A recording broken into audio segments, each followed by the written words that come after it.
To this week in wrestling, to talk about. We've got a pay-per-view that just happened. Well, I'm not even fucking gonna call it a pay-per-view because it's fucking go. It's a live.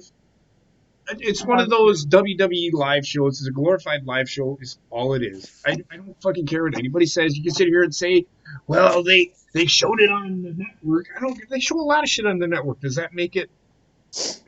Come on. So for me, it's a WWE live show. We'll talk about it. We're going to talk about AEW Revolution. I'm not going to be watching it, but hey, that's everybody else's preference. I've got something else going on anyway. We're going to talk about New Japan. That's a big topic of discussion right now. In it's probably in the back of a lot of people's minds after the last couple of days we've had in wrestling. But we're going to talk about it. We're going to talk about some suspensions in WWE. We're going to talk about a couple of signings that happened. And one superstar may be going somewhere where he may not be thinking that where he may be going where you don't think. So, with that being said, probably looking at the thumbnail, I don't know if that's what the thumbnail said because I didn't look at it. Okay, so the top story for me tonight will be that superstar that may be going somewhere where we don't expect him to go. With me tonight, I have Gina, Obbit, and Heather, and of course, fucking Wendy because she doesn't fucking go to bed. What are you guys doing tonight? Listening to Homo's greatest hits. It's mostly fucking asses. I mean, what? He's been hitting those asses. Yeah, it's God. the Let me see. Where am I going here? The top story. I don't know. Well, I told you we were going to start with. We talked Well, I about it didn't yesterday. listen. It was hoping to be a thumbnail, but Basement did get it to me. Hey, it's no big deal. I don't care. No gruff, no muff. Matt Hardy. Could he be going to NXT? There's rumors going around that he might be going to NXT. I don't know if it's true. I don't. It is. It is. What do you guys think? I hope he goes somewhere where he turns into a creative writer and can just never wrestle again. Because he is a fused body piece of shit. I agree with you. I mean, Jesus. Do you want to see Matt Hardy wrestle? Be honest. No, I think that he's more brilliant as far as creative goes, which is why I think that NXT could be a good fit for him. But I don't know if he personally feels like he is ready to give it up, which is why I'm not 100% committed to the fact of him going to NXT. Like, I feel like he feels in his mind that he has more left in him. I would also say, like, I mean, and a lot of times the argument might be, oh, you know, a lot of these older guys want to stick with WWE so that they get positions with WWE after they retire in ring. Mhm. But I think Matt Hardy is one of those guys that could probably go somewhere else, do a stint in ring, and still get a job with WWE backstage. Yep. I wouldn't put him in the same boat as John Morrison. I mean, he put his fucking time in with WWE. At this point in time, they'd probably hire him in an instant for a backstage role. Even if he went somewhere else to wrestle for a year or two. Yep. I agree. So I think that argument would be null and void. I think wherever he goes, he's going to have more freedom and luxury than he currently has, and I think it's going to be a good thing for him. I just don't know if I ever want to see him wrestle again. Yeah, I'm in the same boat. I've said it numerous times. Matt Hardy. I mean, you can barely feel. It's like he's wearing a fucking backboard. It's stapled to one. A backboard. You know, stiff backboard. Yeah. It just that's what he looks like. It looks like he can't fucking bend his legs. He can't. It's just. It's not good to see, man. His whole upper body, from like top of spine to bottom of ass or coccyx, is all just one bone. Yeah, fused. It's bad. It's bad. I don't want to see him wrestle. I think he has a creative mind, but I do think, and I said this, if they give him total control, he could do the broken gimmick, but he doesn't actually have to wrestle to do said broken gimmick. I don't want to see the broken gimmick. Me neither. I don't, but I think it could work if they give him a full Thing ring, is, but I don't think they will. the thing is, I don't want to see, and this might come off sounding wrong, but I mean it in the best way possible. I don't want to see the broken gimmick done in WWE because I don't feel like whether anybody wants to admit it or not, there are different types of crowds when you're talking about different wrestling promotions. In NXT, and though, Gina, there are different types of crowds. Yeah, well, NXT crowd is like but, a more like very like magnified version of the hardcore audience you see at regular SmackDowns and Raws. But because there's so little of them and because they're so invested, it is a different crowd. I think NXT would probably, that crowd would probably like welcome the broken gimmick. However, I do feel like if he goes anywhere else, whether it be Impact, AEW, even just smaller, like tiny promotions, MLW, things like that, he's gonna get this huge eruption from the crowd, unlike what he's gonna get in from the WWE crowd. I don't care where he goes. I just don't. Well, I do feel like wherever he does go, I mean, this is the thing with Matt Hardy. It's going to be a big pop, and you might get a 6 months run out of the character alone. Mm-hmm. But it's so small term, and there's no length to it unless he transitions into like a leadership role of a team or something like that. And I like if he does the broken. I'd like to see a different iteration of the broken gimmick. Not exactly the same shit we saw before, but like a slightly different version that kind of still uses the same tropes, but in a different way. And I think Matt Hardy's capable of doing that. In my honest opinion, I feel like the best place for him to go is AEW because they're really heavily gimmicked and they let the guys go really heavily gimmicked. If he goes to NXT, it wouldn't be a bad thing, but NXT is so fucking laden with ridiculous talent at this point in time. I don't see where he would fit. Yeah. You have to wrestle. And I mean, if Jeff was still around, it'd be a completely different story for me because, like, if Jeff was still around, I could definitely see them both going to AEW. Because the Hardy Boys versus the Young Bucks, they've both teams have said that they want to do it again. They want to face each other again. So I could definitely see AEW. However, with Jeff getting injured with his leg and then him, with his drinking problems and stuff, that set him back even further. So I don't know is he back? Yeah, well, he's back on Backstage. Okay, so at least they're featuring him in some respect for WWE. I don't know. Okay, so like, but what I don't know is if they're going to add months onto his Oh, they will. contract They will. because of the leg injury and such, and that's going to hold him in WWE longer than Matt, because both of their contracts are supposed to be up in March. But if WWE wants to be assholes about it, they can hold Jeff for a few months because he got injured. Well, I'm gonna say they're not right being now. assholes about it. That's just written in the contract. That's not I'm them gonna say being. right Right, now right, they right. they should separate. I Matt Hardy agree. should leave WWE, and Jeff Hardy should not, because Jeff Hardy needs WWE way more than Matt Hardy does in Yes. terms of like all the benefits that they're gonna give him and take care of him, because the guy's kind of a wreck. Yes. He's But always Matt Hardy needs to finally fucking like cut the ties, because I feel like his brother has been always more successful for the most part, but it always has been at the detriment to him Mm-hmm. in some way or the other. So give him well, like a swan song somewhere else. if you think about it, the only time that Matt ever had actual success on his own was when Jeff was out with his drug problems and things like that. Like that's when he started really getting over in TNA, and then of course when Jeff came back, that's when Broken Nero was born. But Matt got that gimmick over himself, so I agree with Basement in the fact that like I think he's more openly creative without being attached to Jeff. I agree. He needs the end of his career to end on his own like terms and not be playing second fiddle to his brother, especially since his brother's career is essentially over. Yeah.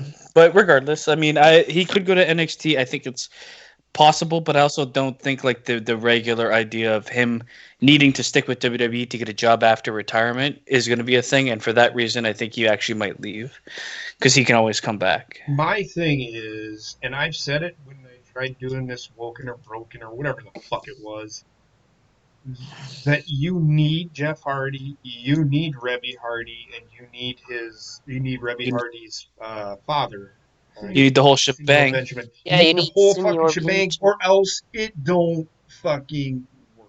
And they aren't. WWE's not going to do that. So, Nope.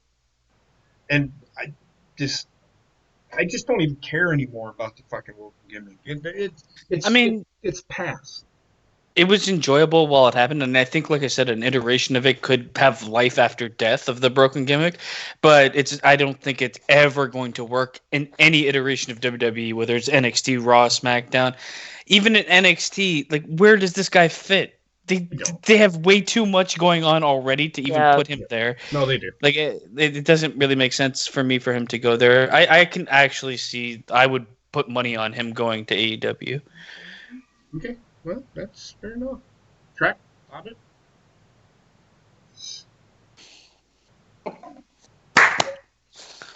I mean, good talk, guys. I will shut up. What? What? That wasn't even English. No. Anyway, I don't see. I don't see Matt Hardy going anywhere. We're still on the Matt Hardy thing, all right? Yeah. Yes, we are. Okay. God, stop listening to Homo. All right. But Go ahead, Bobby. not to add too much more. Yes. I'm trying not to add too much more. I think he'll be perfect in NXT, helping out Shawn and Triple H and all them. Okay. My only thing with him going to NXT is like, do they He's not really wrestling. need him as far as like a producer role down in NXT? Nope. Because they have Triple H, Shawn Michaels, they got Road Dogg down there, and then they have somebody else. I can't remember who it was. Michael But PSAs. Michael yeah, Hayes so is there. they already have 4 producers down there and 4 creative guys. So like, do they really need him? This guy came up with the broken gimmick. That kind of gimmick is never going to fly in WWE. It rarely does. His creative mind and his everything else deserves to be in a place where that can actually take place. It's too gimmicky for NXT, and it's it's obviously not happening on the main roster. Yeah. They tried it and it fucking failed. Well, yeah. and I mean, they went about it, and it wasn't their fault either. I mean, I realized there was the lawsuit going on at the time, but they went about it in just a really fucked up way. Like the broken gimmick turned into the woken gimmick, and the fans just could not get behind it after that. Well, the thing is, WWE sacrificed what they could have had for a couple years for a WrestleMania moment. in bringing those two guys back, and the crowd popped, and I remember it. So it was a good moment, but at the same time, that was the nail in the coffin for anything Matt Hardy was doing as a singles talent. Yeah.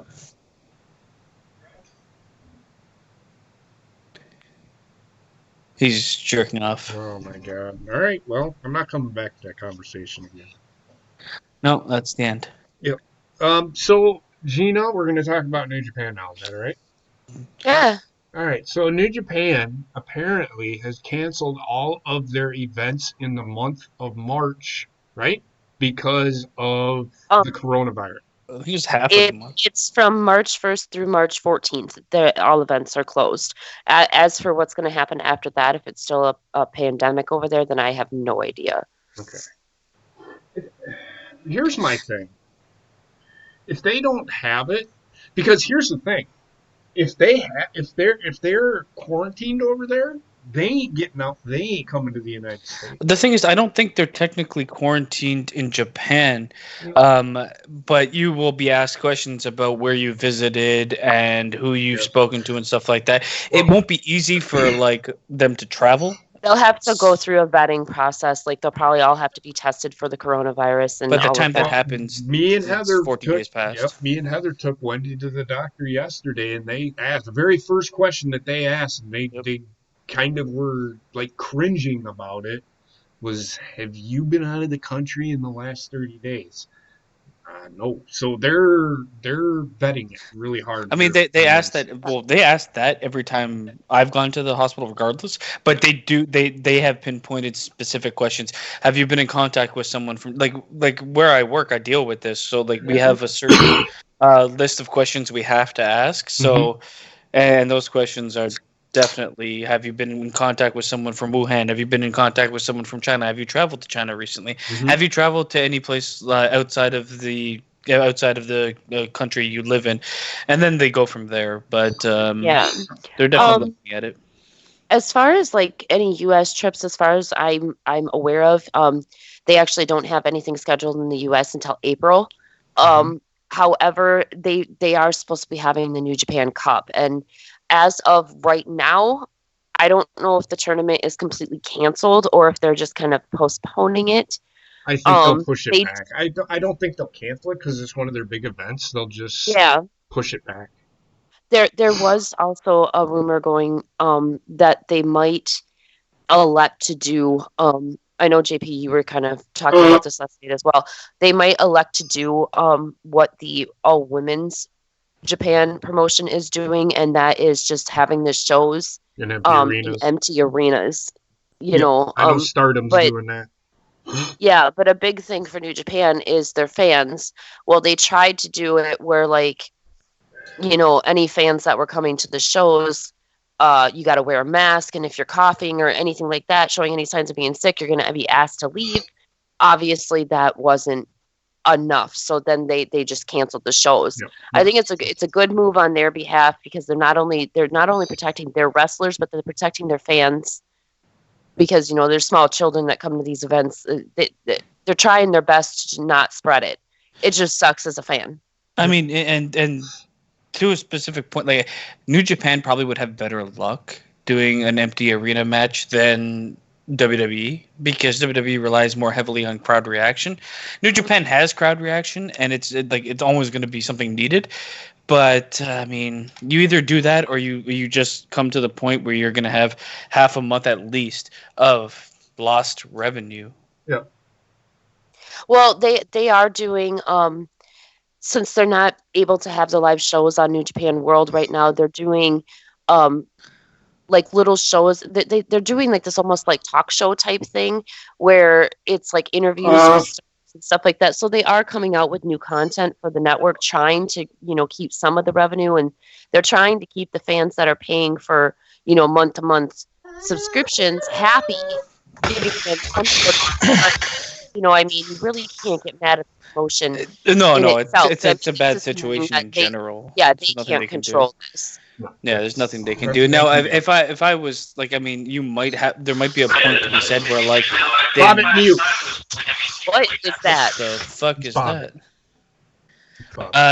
They should maybe have like with some form of foresight thought things are getting out of control, but maybe we should have like something planned as like if it spreads here and we have to be shut down, we can still run from somewhere else. Let's move some of our talent somewhere so we can still put on a show. Yep. There might have been that kind of planning, but I have a feeling a lot of the reporting that was happening in China is like they've undersold how severe the issue was. Yeah. So it's they're fucked, and it's not of their doing, but it is what it is. Well, and if all else fails, they could always go to the dojos. They have a dojo in New Zealand. They have the dojo in LA. They just actually opened up a new dojo somewhere. I can't remember where it was, but they have like 2 or 3 different dojos that they could go to and do matches with these young lions. Yeah. I mean, it's not going to be content that is going to be riveting by any means, but it'll be content, for their fans at least. Yeah. I'm sure they could put like a showcase on for certain up and comers and be like, and I'm just sure they edit together a bunch of footage you have that is not aired on regular television or whatever. They've done that too. They uploaded some matches from certain things that were never aired. Okay. I guess that's all you can really ask. That's a step in the right direction. Go ahead. Yeah. Sorry. Last thing that I was going to say is if need be, they could always call on ROH too, because they are affiliated with ROH again. So they could always have ROH go out to LA, like a few stars from ROH go out to LA and then do a pay-per-view with the Young Lions versus the guys from ROH. Right. Yeah, I think that might actually lose money for them. Because they'd have to pay them to do that, and then they'd have to pay for a place to do it, and then, the Young Lions actually going to draw people. That's the thing. Well, I mean, I think that they would, because the Young Lions, regardless, I'm sure there's options. Yeah, they're exercising some of them. Options. And Sonata lives in the United States, so for all we know, he could be here. They could just have a pay-per-view around Sonata. Yep. So, Bobbit, Trek, anything to add? Nope. Okay. Trek, are you back, or did you No, just... he's dead. No, fucks. Not coming back to that conversation either. Mhm. Samoa Joe apparently has failed the wellness policy. I don't know what he did. It could have been that he didn't show up for a test, and they suspend you for 30 days for first offense. We don't know. I don't know what it is, but that being said, it came out that he failed the wellness policy. So he's out for 30 days. I mean, the guy's been twice concussed in the last 10 days. Yeah, he was injured anyway, so it's not like you're missing much with that one. Now, and also, like, what the fuck is Samoa Joe really doing? Like, he's a waste of space at this point in time. Agreed. And I know Trek's gone, but we're talking about it. He kept saying that he was waiting for him to show up on commentary. I'm telling you right now, if I know Samoa Joe, he doesn't want to do commentary. He wants to wrestle. But also, right? Who is he going to take over, and what are they going to do with them? He'll leave WWE. When's his contract up? Oh, I don't even know. When he's done wrestling is probably when he's going to transition to commentary, because he can. But, like, I mean, the guy's... How old is Samoa Joe? Same age as AJ Styles. I think he's actually... maybe even be a bit younger than AJ Styles. He's like 38. Yeah. Okay. What the fuck, man? This guy still has at least 5 years left in the ring if he can make it work. And that's the thing. If WWE's like, we're just going to put you on commentary because all the concussions, he's going to be like, fucking release me because I don't fucking want to. I want to wrestle. Yeah. I'll leave. I don't care. You can fucking buy my contract out. I'll fucking go somewhere else.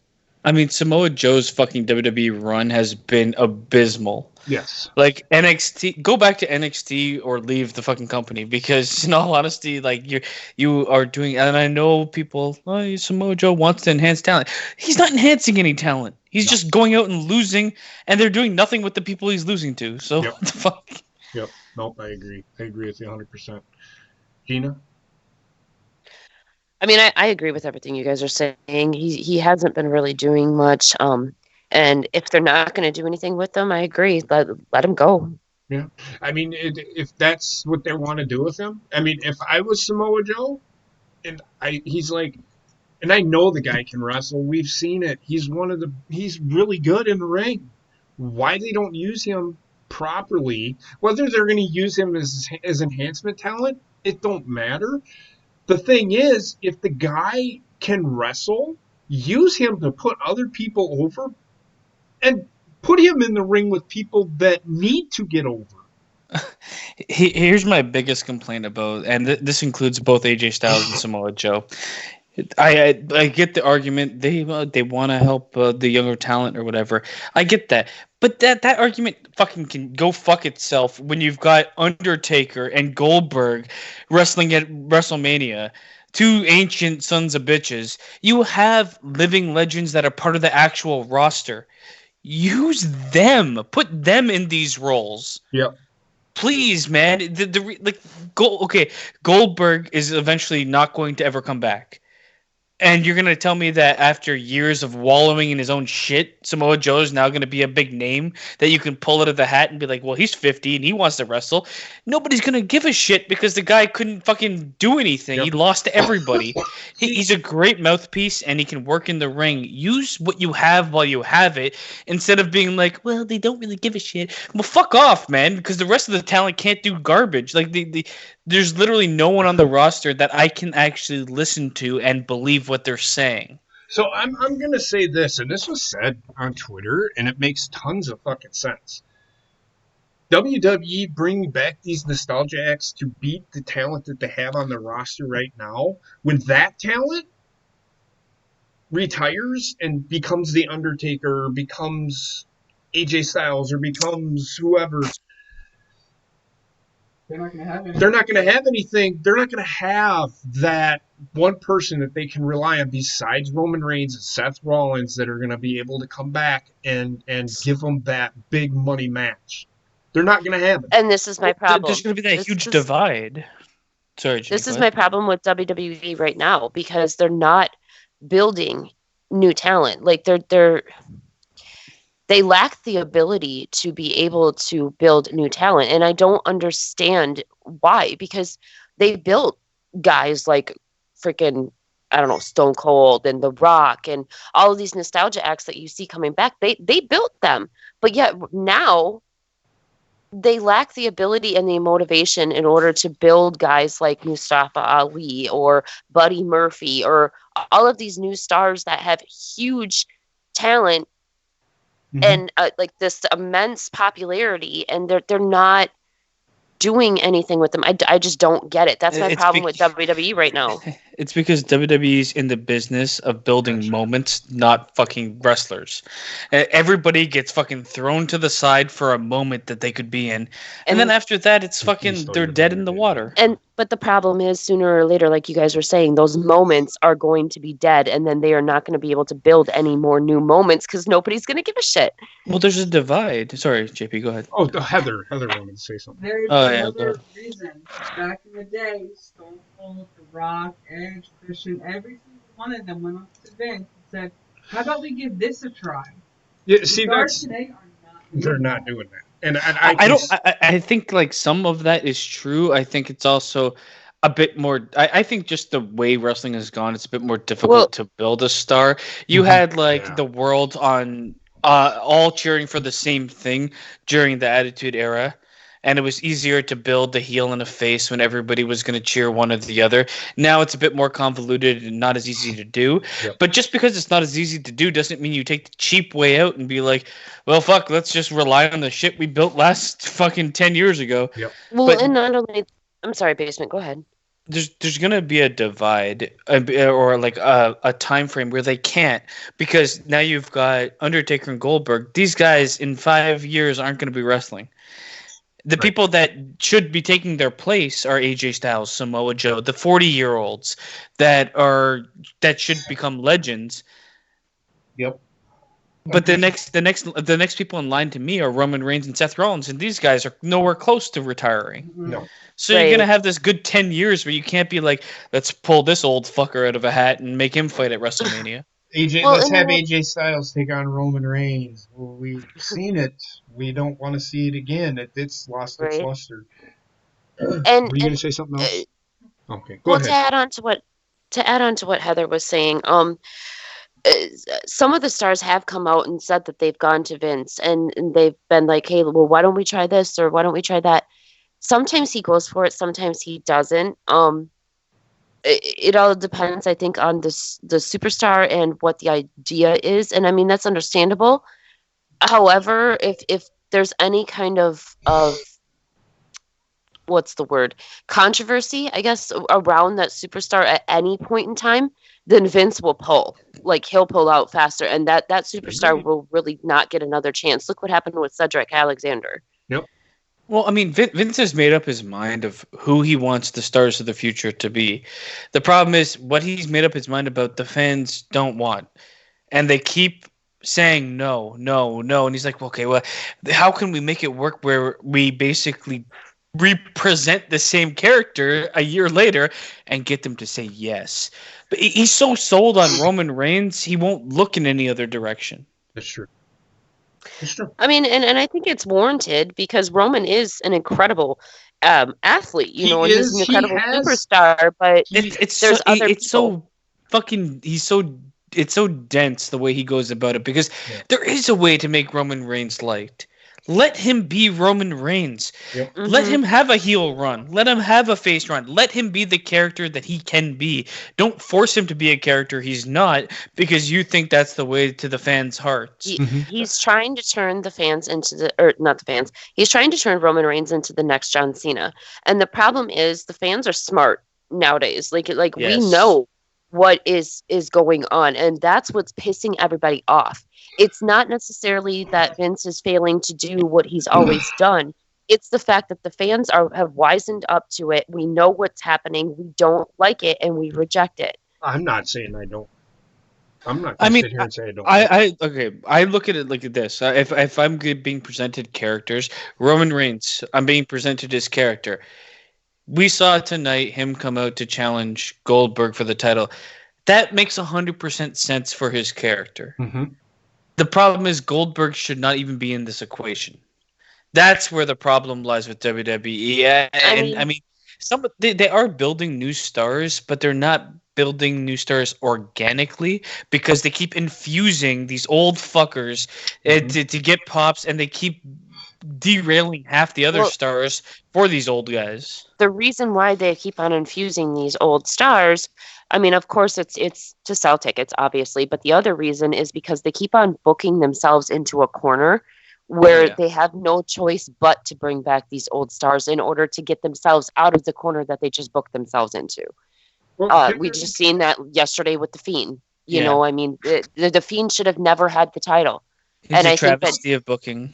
I think that they knew that, and that I wouldn't have had such a problem with what happened yesterday if they would have pulled the trigger on that at Royal Rumble, you know, because they knew that they fucked up with giving him the title. Pull the trigger at Royal Rumble. I'm gonna say I don't know if that's true. They knew what they were doing. They knew what they were doing. They fucked up on two accounts with The Fiend. First of all, they gave him the title. Second of all, they turned him into some sort of unstoppable force of ridiculousness. But they knew the guy what they should were have doing. had a weakness. He should have had a weakness, and it should have been something mental. And it people could shouldn't have be a fucking botched jackhammer. Sorry. Yeah. Right. We'll get to that because I'm going to fuck this in a bit. But I will say, yeah, like The Fiend, without getting completely segued into something else, They do have a difficulty building new stars. It's because they tend to feed them to the old stars because the old stars still make the money. They're in a place where they at some point in time have to accept losing money for a couple of years to build stars that people want to see. Yep. Now, I don't think the writing staff is up to snuff to do that. Either that or use these old stars in order to build your younger stars. That's what they used to do. That's what guys like Hulk Hogan and John Cena's tried to do it. And all that. John Cena is the only older star that does that, though. The rest of them, they always win.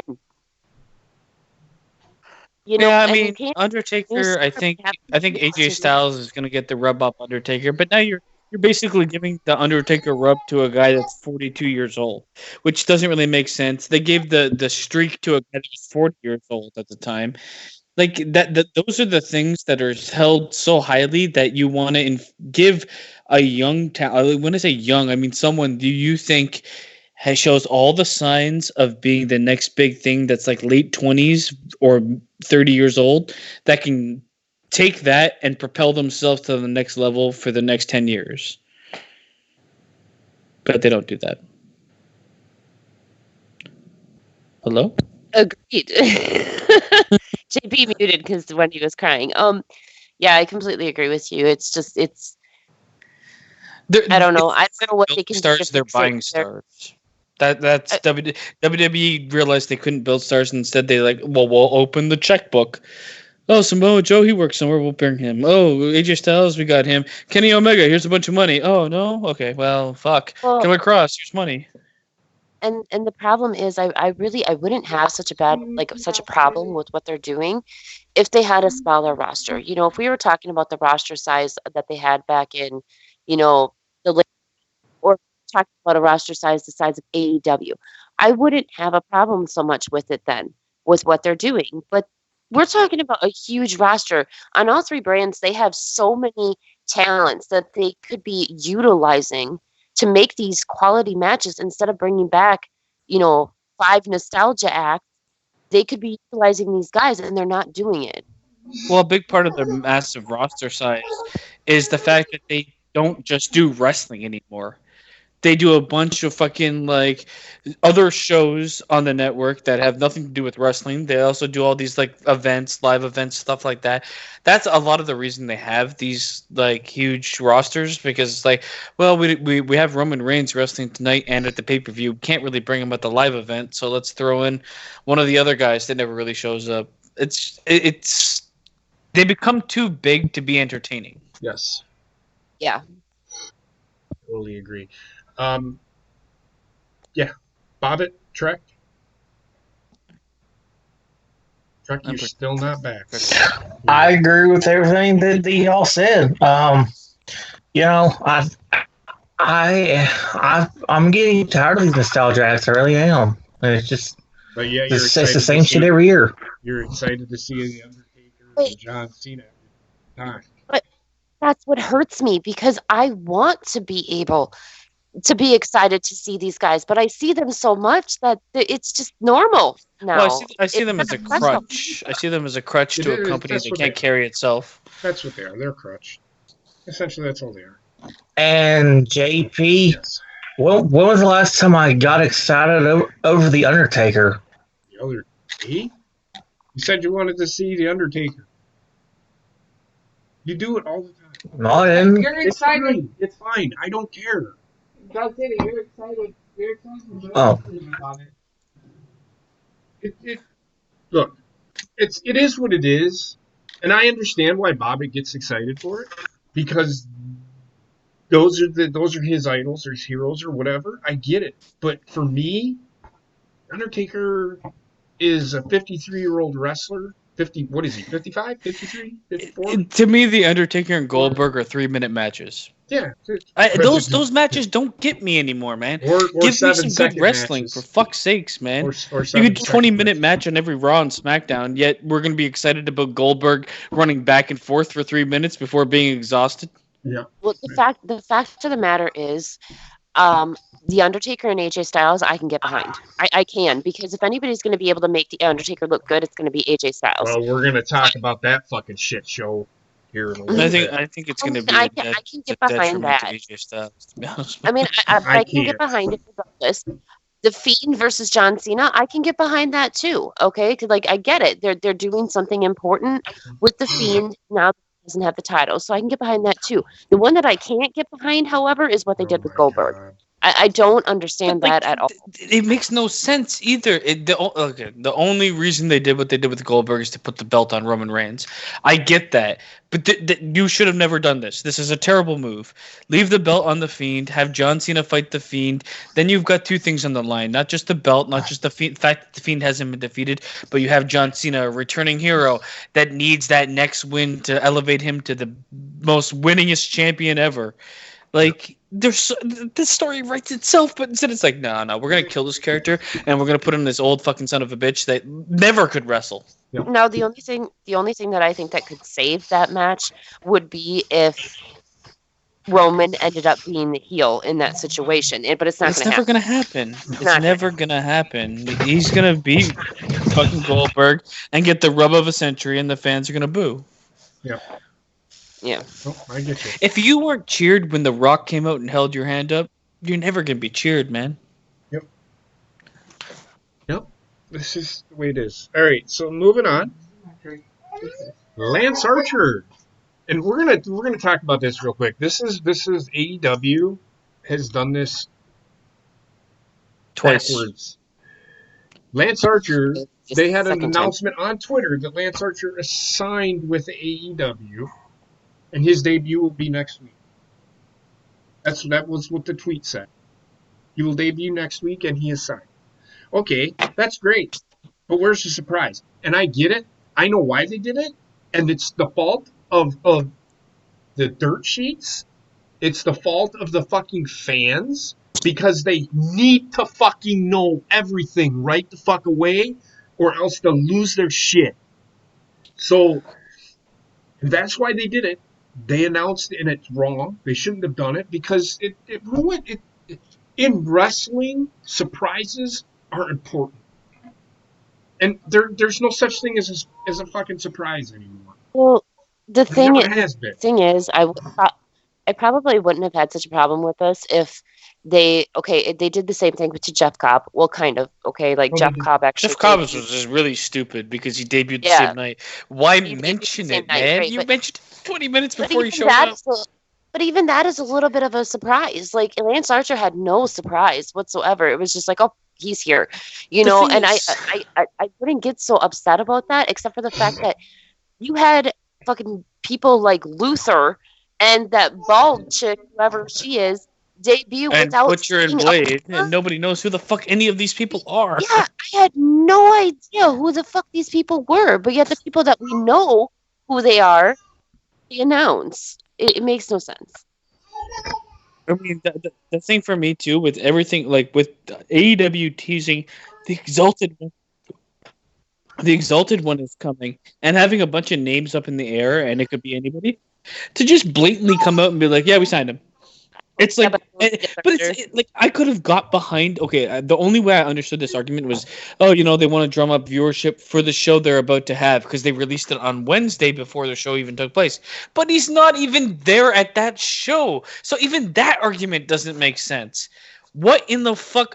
These are wrestlers running this company. They must be the stupidest fucking wrestling fans known to mankind. I don't get it. In no way does this ever make sense. No. Even if Yeah, the and- dirt sheets leaked that he was signed, still surprise the people that aren't reading the dirt sheets. Yeah. And as far as like him being the Exalted One, I don't think it's him. Well, no, it can't be now. Because if it is, oh god, the double whammy. I don't care who the Exalted One is, to be honest with you. I'm Yeah, not because fucking bothered. he's about to But be the the Dark leader of Order a is the bunch of worst. I fucking losers. can't They- stand that. Here's the faction. thing, It's fucking like garbage. in retrospect, like it did get me a little excited because I wasn't excited because of the Dark Order. I was excited because I was excited to see who was going to be coming in new and fresh to the company. And I still am in a little way, but what they've been doing as far as like referencing Matt Hardy a lot, like that just seems like fishing to me, so it's taking me out of it. Well, I mean, here's the thing. Why would anyone want to be the Exalted One? You're in charge of a bunch of fucking losers. They have done nothing but lose constantly. Yep. And they're useless, man. It's like, oh yeah, I'm the one. These are my people. Yeah, it might as well be Gilbert at this point in time with how much they fucking lose. Like I don't know. It's like at least do something better, please, because the Dark Order had promised some of their promo packages were good, if not bordering on great. I could get behind them, but the product in the ring is some masked fucking big asshole that goes around and can't zero charisma and just Well, like take this mask. He actually tweeted out, "Ain't I great?" And I said, "No, you're really not," because he's not. I don't know what it is about that guy. That Dark He's Order. not. I just don't care. I just don't care. The problem is nobody cares about him, and that's why there is an Exalted One. Yep. I'm telling you right now. No, They're trying to keep the Dark Order afloat, but the problem is they have to throw them a bone every now and then. Right.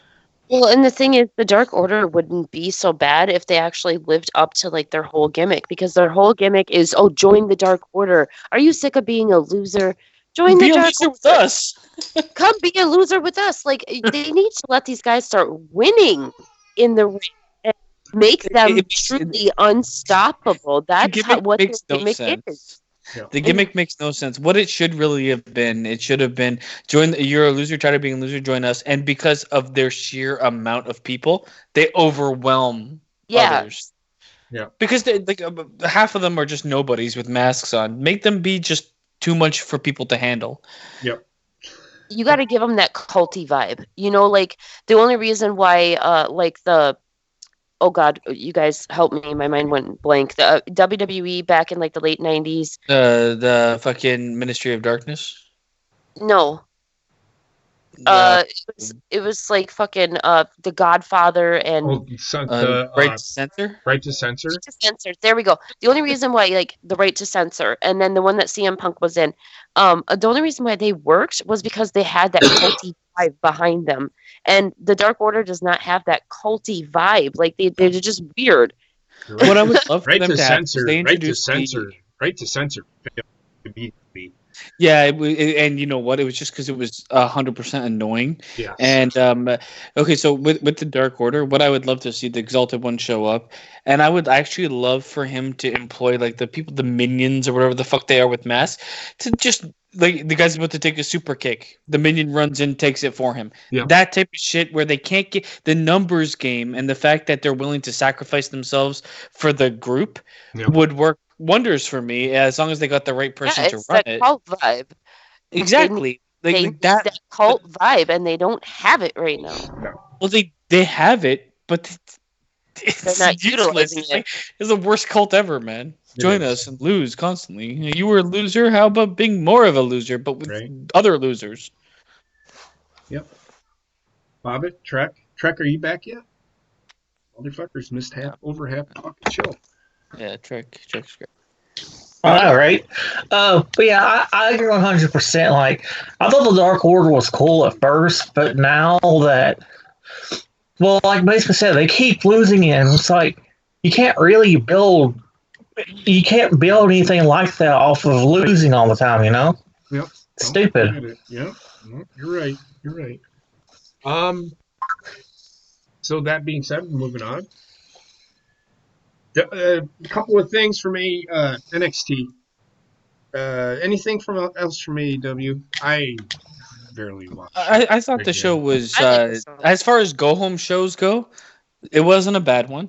I thought the wrestling was decent. I'm excited for Revolution, but we'll get to that, I guess, later. Okay.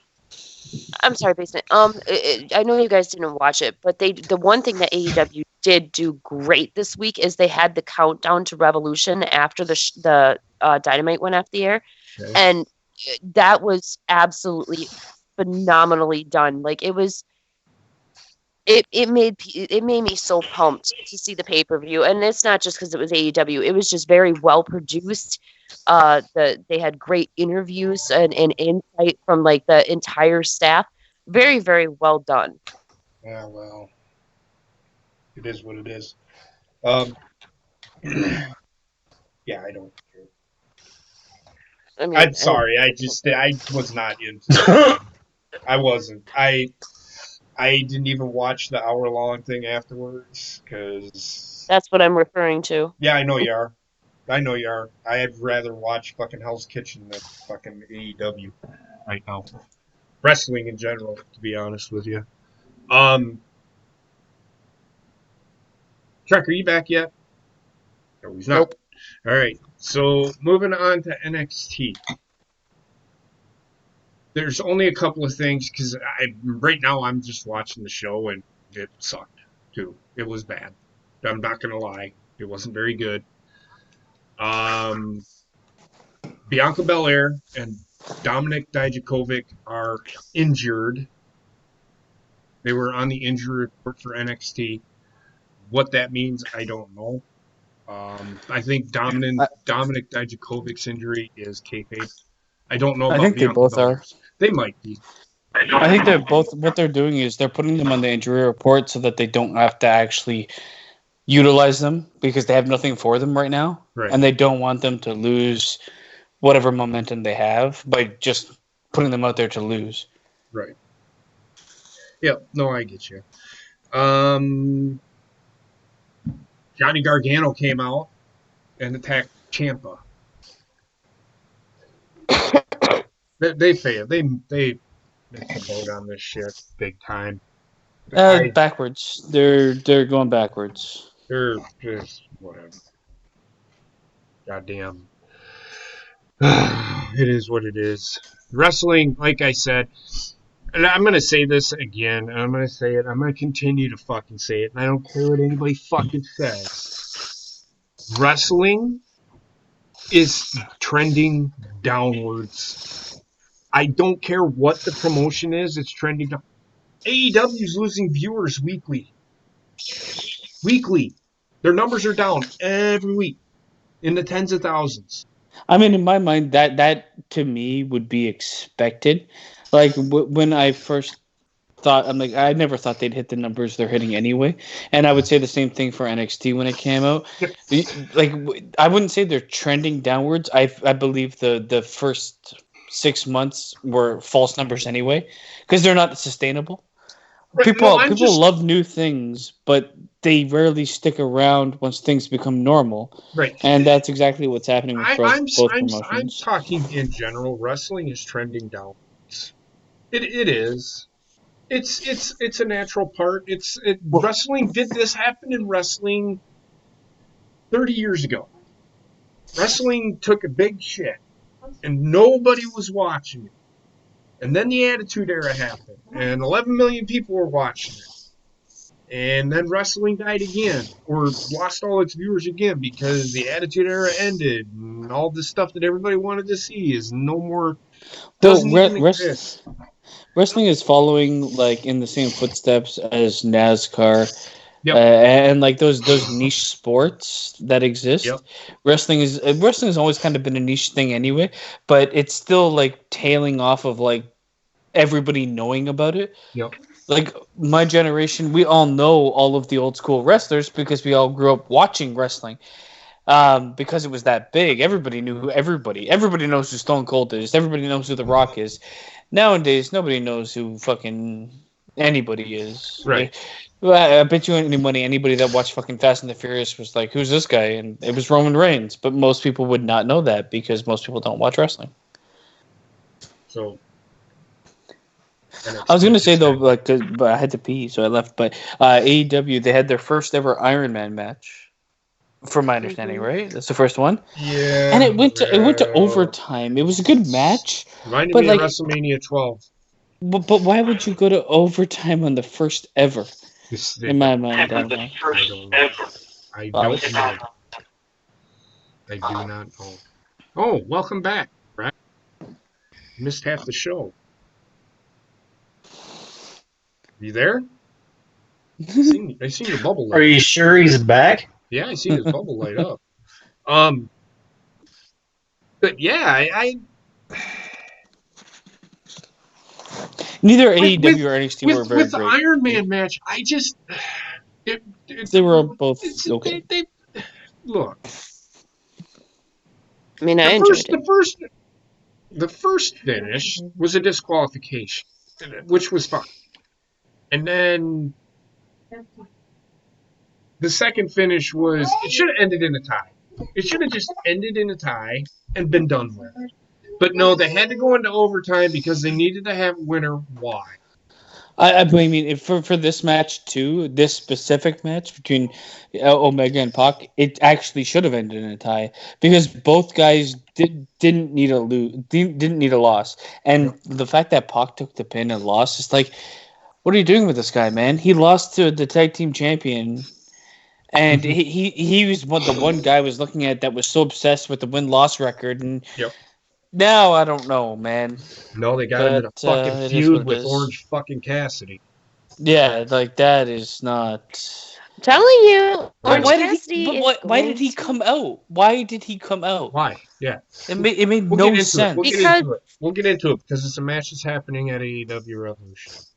It makes perfect sense. I mean, how does a feud start to begin with? Oh, somebody comes out and faces somebody in the ring. Like that's what Well, happens. like, if So you look at here's the NXT, thing. most I'm things gonna say- happen in the back or something else. There's an interaction somewhere else that causes them But to if you feud. notice, like AEW doesn't do the whole like behind the scenes shot stuff. So here's my problem. We have a problem with WWE just out of random fucking somebody come out and challenging somebody, but it's okay for AEW. I do not understand that. This is my fucking problem with this fucking company. Especially Why do Orange people think Cassidy it's of all okay for people. them to Like, do it, I but it's not okay don't for another get company to do it? I do not fucking understand that.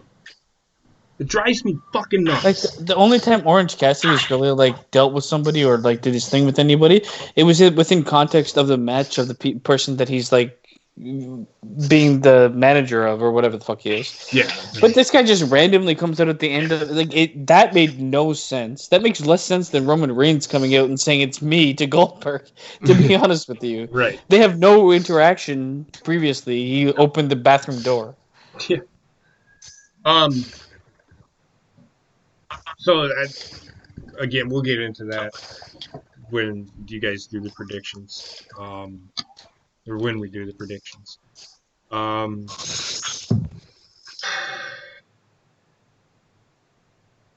The women's match. I want to talk about that shit. Jesus fucking Christ. They have what's her name? Yuka Zakazaki or whatever her fucking name is. Genie Jesus in the bottle. Christ. She stood in the corner for the first 3 minutes of the match doing this when everybody was fucking wrestling. What the fuck? She's a bit too. I mean, it's gonna sound bad, but she's a bit too like anime Asian girl. Stop it. Just stop it. That Sheeta is the real deal. I think she should have been the first champion in this company. Not You're Rico. Darth Vadering. Bob it is, yes. That's just all I got to say. Sorry. No, it's all right. Anybody else got anything to add? No. I mean, the thing is No. with AEW, they are getting better at showcasing the women that actually can wrestle. But the thing is that women that actually can wrestle are so few and far between on their roster that in order to showcase them, it's going to be the same people every night. Now, I will say she's got the look, she can wrestle. I have no idea what she can do on the mic, Mm-hmm. but apparently that's not really a problem because Mhm. Riho can't do anything on the mic. Mhm. They're missing that actual piece that can wrestle and work on the mic, and they're out there. There's a bunch of women wrestlers that can do it, but they seemingly are signing all these fucking male talents. Like, it's great that they got Lance Hoyt, and it's great that they got Jeff Cobb. Get someone for the women's division. And the prediction you had about the Exalted One being a woman would be actually interesting. Yeah. Because they'd forgotten about their women's division completely. Yep.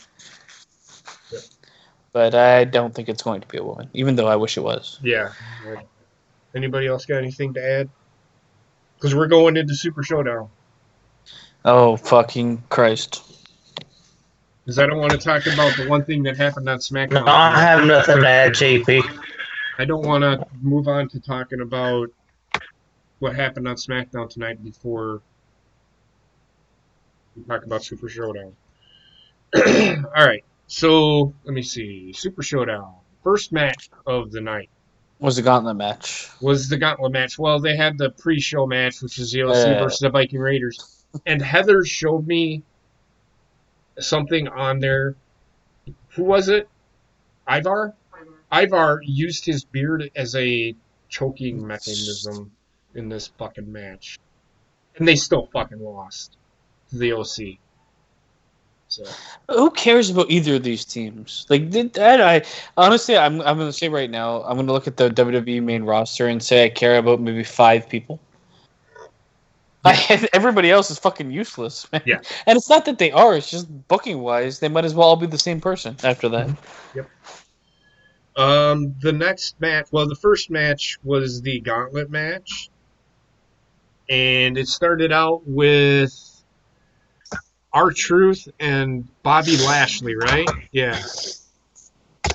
R-Truth. The only good thing about this match is Did you? Hold on. Did they give a fucking Meltzer rating for the fucking pre-show? Like, I don't care about the fucking pre-show match. It was garbage and Yeah. trash. Go I didn't ahead. see. What was it? 2.5. I'm going to tell you right now, I don't give any match on this fucking card a 2. That's what I thought of this fucking show. I mean, the best match was the Gauntlet match, and even then, I would. It's near impossible to rate a Gauntlet match because it's fucking 4 matches, and the ending of the match made it fucking terrible. So, Yep. Yeah, I mean, I'll give it 2. I'll give it a 2 for R-Truth. The guy took every bump in the world, and he's like 50 years old. For fuck's sake. R-Truth beat Bobby Lashley, Andrade, and Eric Rowan, and Eric Rowan beat the shit out of R-Truth. And then AJ Styles come out and beat AJ Styles. And then it happened. Rey Mysterio was supposed to be the opponent, but AJ Styles, or the OC beat the shit out of Rey Mysterio. Well, Luke Gallows and Carl Anderson beat up Rey Mysterio. And then they go away from, I think it was after he had beaten R-Truth, and then AJ Styles turned around, looked up, and Carl Anderson or Luke Gallows is laying curled up in a fetal position, holding his shoulder, and then Carl Anderson comes flying in out of the. AJ Styles decided to dance for 5 minutes. Yeah, oh my god. That was way too much. I get like every now like maybe like rub it into a couple dance moves, but like the fucking guy did like 2 moves to R-Truth, and the rest of the time he was jucking and jiving all over the fucking place. Right. And I'm like, why is this happening for this long? Yep. And then it comes back, and the Undertaker comes out. Yeah. It took him the Undertaker's match with AJ Styles, and this is where I'm going to say I do not care about the match between AJ Styles and The Undertaker because the match lasted 7 seconds. AJ Styles gets chokeslammed and that ends the match. How are they going to get me invested in Undertaker versus AJ Styles when The Undertaker beats AJ Styles in 7 seconds with one fucking chokeslam? This is all on booking. I'm going to say right now because they booked R-Truth to just lay on the ground. If AJ Styles was actually fighting someone that beat the shit out of him or had like a lot of moves put in on him and they actually gave us a match, and then he came out and chokeslammed him, fine. AJ Styles did not get one move done to him except for a chokeslam and lost. Right. And that's not even Undertaker's finisher, for fuck's sakes, man. Yep. No. Totally agree. Anybody else got anything to say about that match? This was the best match of the night, first of all. And the ending was absolute trash. R-Truth was great. He took a bunch of big spots. He got busted open on his cheek, and R-Truth made this match, and even then it's a 2 out of 5. Yeah, I just didn't even care. Gina, I know you wanted to talk about this because we just did. Where'd she go? I'm here. Okay. What do you have to say about it? I don't know, man. It is what it is. I'm not gonna bitch about it too much because it was like the best overall match on the card. As far as like AJ dancing around in the ring and all that stuff, I mean that was a little overdone. I think I don't think that they needed to put as much time into that as they needed as they did. Like I would have preferred if like they would have shortened it up a little bit. I mean, I could have gotten behind the AJ Styles Undertaker thing a little bit more if they would have at least let AJ Styles get in some offense. But he got in nothing. Yeah. So I agree with you there. Like, so why should I, as a wrestling fan, be invested in the Undertaker versus AJ at WrestleMania when the Undertaker pins AJ Styles with a choke slam in 7 seconds? Yeah, that was a huge fail problem. on so The many other levels. thing too, like before that even happened, they're like, "Well, we'll give someone to the count of 10 to get into the ring to face AJ Styles." They're at 4. or 5, 6, 7. Dong. I'm like, okay, well he'll be here in half an hour. Yeah, and How he the was. fuck was he not counted out before he even got in the ring? Yeah. And secondly, he's not even in the match. He just inserts himself and wins the trophy. What the fuck? Yeah, I don't know. Like that makes no sense. No, I'm with like, him. oh my god, man. There's like AJ Styles versus Undertaker at WrestleMania is not a bad idea. No, Every way they went about making it happen was terrible. agreed.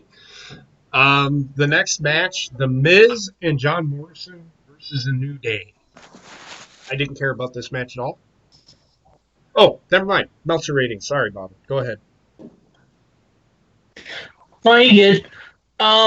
He rated the matches individually, Okay. so I'm gonna be doing them Hurry it individually. up. Hurry it up. Go ahead.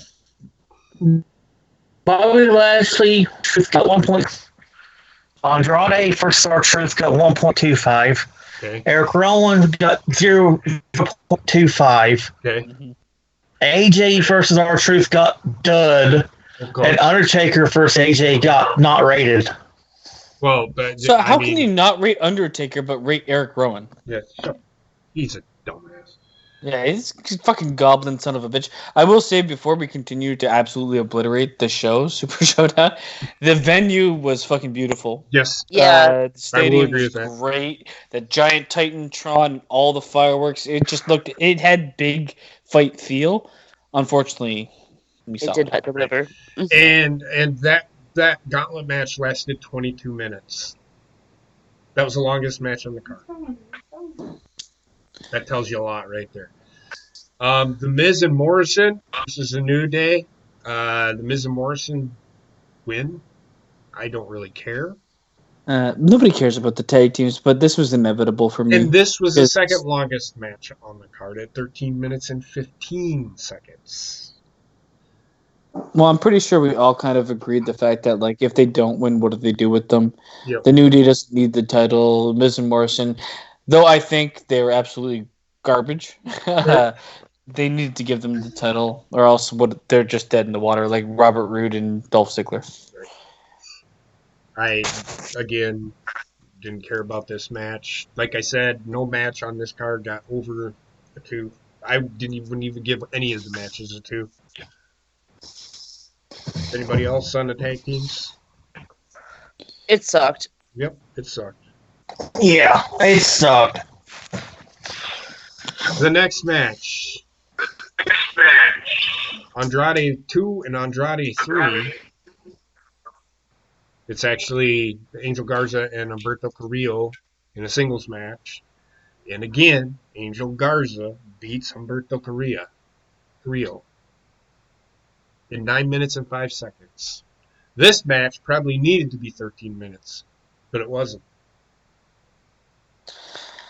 I don't know. The problem is, I don't care. Okay, Humberto Carrillo, the guy given all the opportunities in the world that just loses constantly.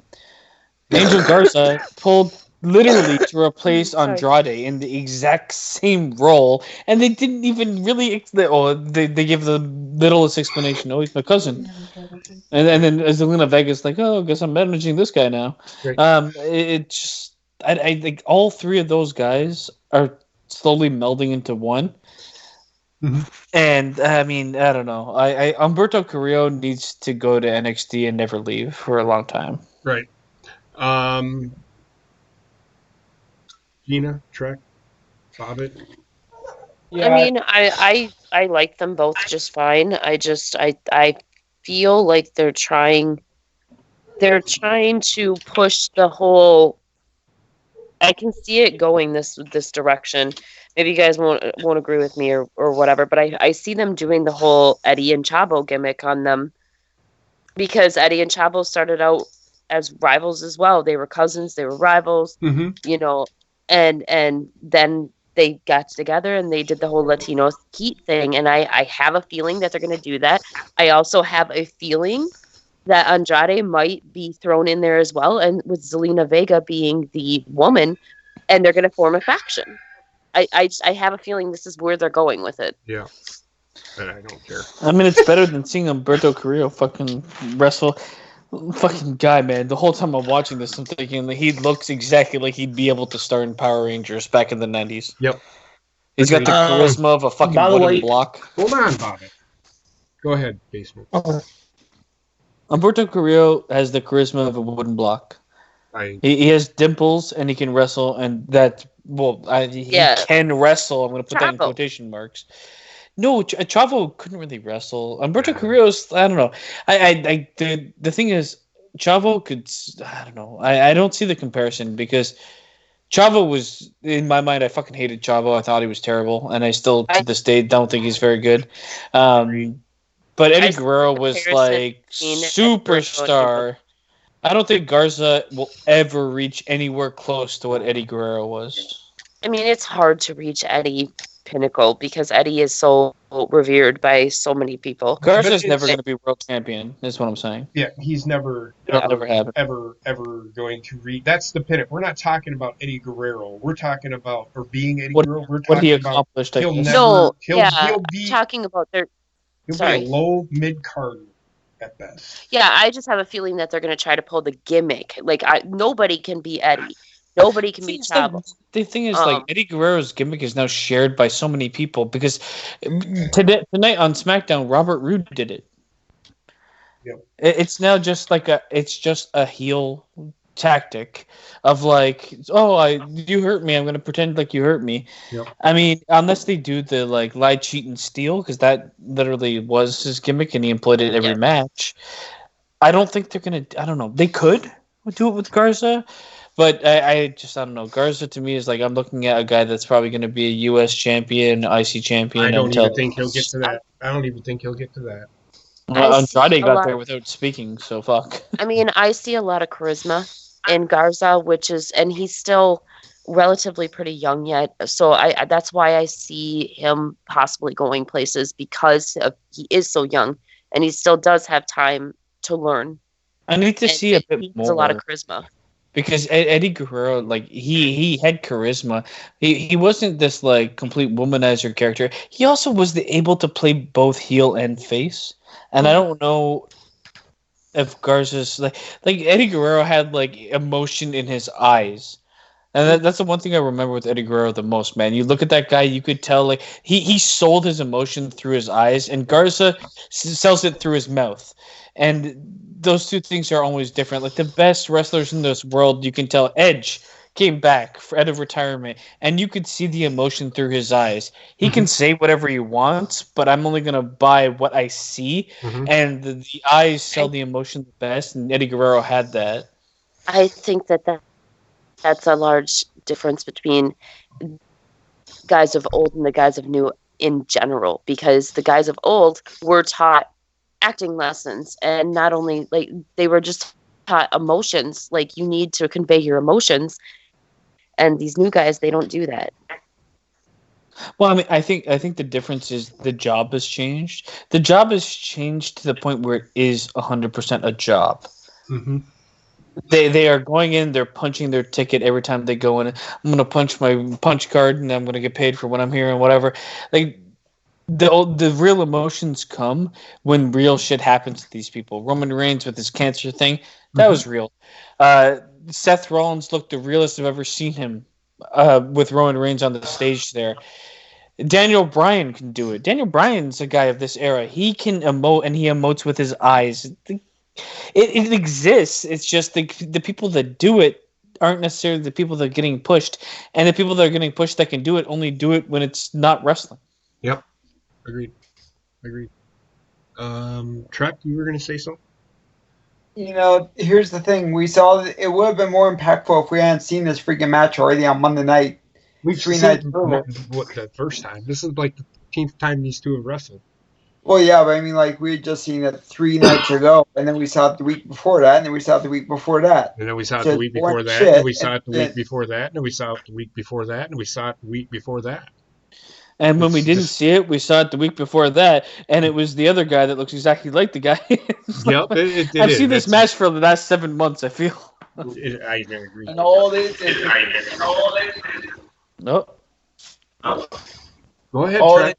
It's getting to the point where it's like Garza just comes and goes, "You can't beat me. I don't want to wrestle you." Right? That's what's gonna happen. It's like we don't care because it's like they wrestle each other over and over and over and over and over again. What they're trying to do is they're trying to tell a story that Humberto Carrillo cannot beat his cousin. Well, it's going to come out that one time he's going to beat him, and then that's going to end the feud. But I mean, Garza was fast tracked, and in my mind, he shouldn't have left. so was Humberto Carrillo for some reason. Humberto Carrillo, I don't know where the fuck this guy came from. I don't watch Came from 205 Live, NXT. so all of a sudden He he's came fighting. from NXT. He's fighting Seth Rollins. He's fighting all the top brass in the company. He's all over the fucking place. Yeah. I'm like, what the fuck? Yeah, and he was a huge star in Mexico, I believe, as well before he even came to WWE. So, Yeah. yeah. He's the high flyer. That's what you get. When you don't get any charisma with a high flyer, that's WWE for you. Bobbit, what is the Meltzer rating for the Miz? And I forgot to do that. The tag team match. 3 stars. Oh my god. Oh my god. Oh shit! What a fucking idiot. It's the New Day. That's why. I bet you any money. It's like, oh, the New Day gonna wrestle? They can't put on a bad show. But the Miz and Morrison are like fucking hell, man. It was bad. Like, Miz is terrible. I remember watching this match and be like, look at his knees. Yeah, This fucking clown is running, trying to do a fucking knee in the corner, and instead he's like, have you seen the side of my ass cheek? right? Like fucking, he's just landing like a the guy looks like he's fighting in a pillow, for fuck's sakes, man. I give it 1.5 stars. That's about it. Not only that, but the fact that they had to cheat to win, and then he goes, "Oh look, I've got the tights. I'm still using the tights. He's throwing kicking out." It's like, who gives a shit? He's a heel. That's what he's supposed to do. People will tell you that. The match. And the Garza Carrillo match got 2.25 stars. No, not even close. I didn't care about the match. I didn't even watch it. Didn't even watch the match. I watched it. It was not Yeah, I good. watched it. It was okay. It was the same thing we've seen a million Yeah. times. You know, like, I mean, copy and paste. The next match is Seth. What? Especially considering the only reason Garza was up there is because Andrade fucked up. Andrade was in But Andrade this. was at this fucking show. No, Adam. because, Yeah. no, the only reason that No. I get what you mean. You mean, like, okay, so he took the spot of Andrade, which was just, When to me, Andrade- it's completely fucked up anyway. Yeah. I well, don't like know. I said, the only Nothing reason he makes got sense. brought up to Raw is because Andrade fucked up the wellness posse. Well, I think they're going to have a feud between Andrade and Angel Garza. I think that's where they're going with it. Oh, yeah, that's where it's leading. Because It's Zelina definitely- Vega will choose one, and whoever she chooses will stay heel. The other one will go face and die eventually. If it's Andrade, he's going to lose the title, and then he's going to disappear into nothingness. The next match is Seth Rollins and Murphy versus the Street Profits. Now, Okay, someone needs to do a wellness policy on Montez Ford. They do. I'm going to They do. start with that. Because this guy is fucking bouncing off the walls. Yes, he is. telling you, I think he has ADHD. Don't think he. I mean, he's got more than ADHD, man. He's got fucking Mark Marrow syndrome. Seth Rollins and Buddy Murphy win in 10 minutes and 40 seconds. Don't care. I did care. I don't like the Street Profits. I don't care. I will say this: Montez Ford is a phenomenal athlete. But everybody's saying Montez Ford he needs to be a single star. No, he needs to be. Here's the thing: being a phenomenal athlete and being an actually good wrestler are two very different things. You can be a phenomenal athlete. Does that make you a good actor? Hell no. No, because this guy's fucking gyrating all over the fucking place. He gets hit with something, he's bouncing all over the floor. Fucking Hulkamania all over. Fucking, this guy needs to calm down and learn how to sell shit. Yeah. And learn how to fucking tell a story in the ring. Because the only story he's telling me in the ring is, I did way too much coke and now I'm here. Right? Fucking Bobbit? clown, man. The Meltzer rating? Yes. Okay. 2.75 stars. He wanted the smoke. Not doing it. I didn't care. I didn't care about the match. Seen it. Seen it fucking Tuesday, except in the singles match. I don't care. Yep. Maybe 2, but That's being nice. Next match, Mansoor versus Dolph Ziggler. And Mansoor beats Dolph Ziggler at 9 minutes and 20 seconds. What are they doing with Mansoor? He wrestles twice a year. I think the way I see it, I could get much more behind Mansoor if we saw him more than twice a year, and if he didn't win every single time that we see him. I mean, I understand that, he's a big draw for the Saudi Arabian crowd. I get it. Mhm. But it's just it showcase this guy somewhere else and prove that he deserves that win and that he's not just being given the win to please the crowd, and then I'll be happy with it. Oh, they showcased him on NXT TakeOver. He was alongside fucking Sam Rosenberg. Yeah, but when Or else Sam have you Roberts, seen him excuse me. showcased? Oh God, are we talking about Mansoor? Yeah. Yeah. Yeah. Like I said, I could get much more behind him if he was actually being showcased in other aspects more often, to where you could actually understand why he always wins when he's in Saudi Arabia, but he's there to please the crowd. That's all it is. I'm gonna say right now that the literal only reason this guy has a contract is because he's from Saudi Arabia and they made a contract deal with Saudi Arabia. Once the contract deal with Saudi Arabia is up, they'll release him. They'll let him go. Well, They he'll couldn't be do like anything with this guy. I don't think they're done gonna do in his anything with career. this guy at all. I mean, he's a good athlete, don't get me wrong, especially the fact that like he's only been going for 2 years now, because like he literally started training when the first time that they went to Saudi Arabia. Yeah. So he's doing great as far as like being a newer athlete, but showcase him somewhere else, man. Like not seeing him all This year is long my and worry. then just seeing him in Saudi Arabia and seeing him win all the time is just pissing me off. This is my worry with him, because the only time I see him showcased, he's fighting the best of the best workers, and I also feel like if I only see a guy every couple, like it's like the feeling I had with Ronda Rousey. Yeah. Whatever I see, I think is highly rehearsed. If I don't see him week in, week out, or if I don't see him ever, and the only time I see him is twice a year or something like that, Yeah. and the match, like I just feel like he's had all the time in the world to practice this match with. Because what the fuck has Dolph Ziggler been doing beforehand? Cesaro went to the UK during that time, so like I mean, I feel like he's actually had like a week of practice rehearsing the match, and then they put it out there because like we need to make him look pretty good. I actually think he's getting the hang of wrestling, but I actually think he has none of the qualifying factors that make him must see or want to see at all. Bobbit, Trek, anything to add before we go to the Meltzer rating? No, it's Nope. insane. Bobbit?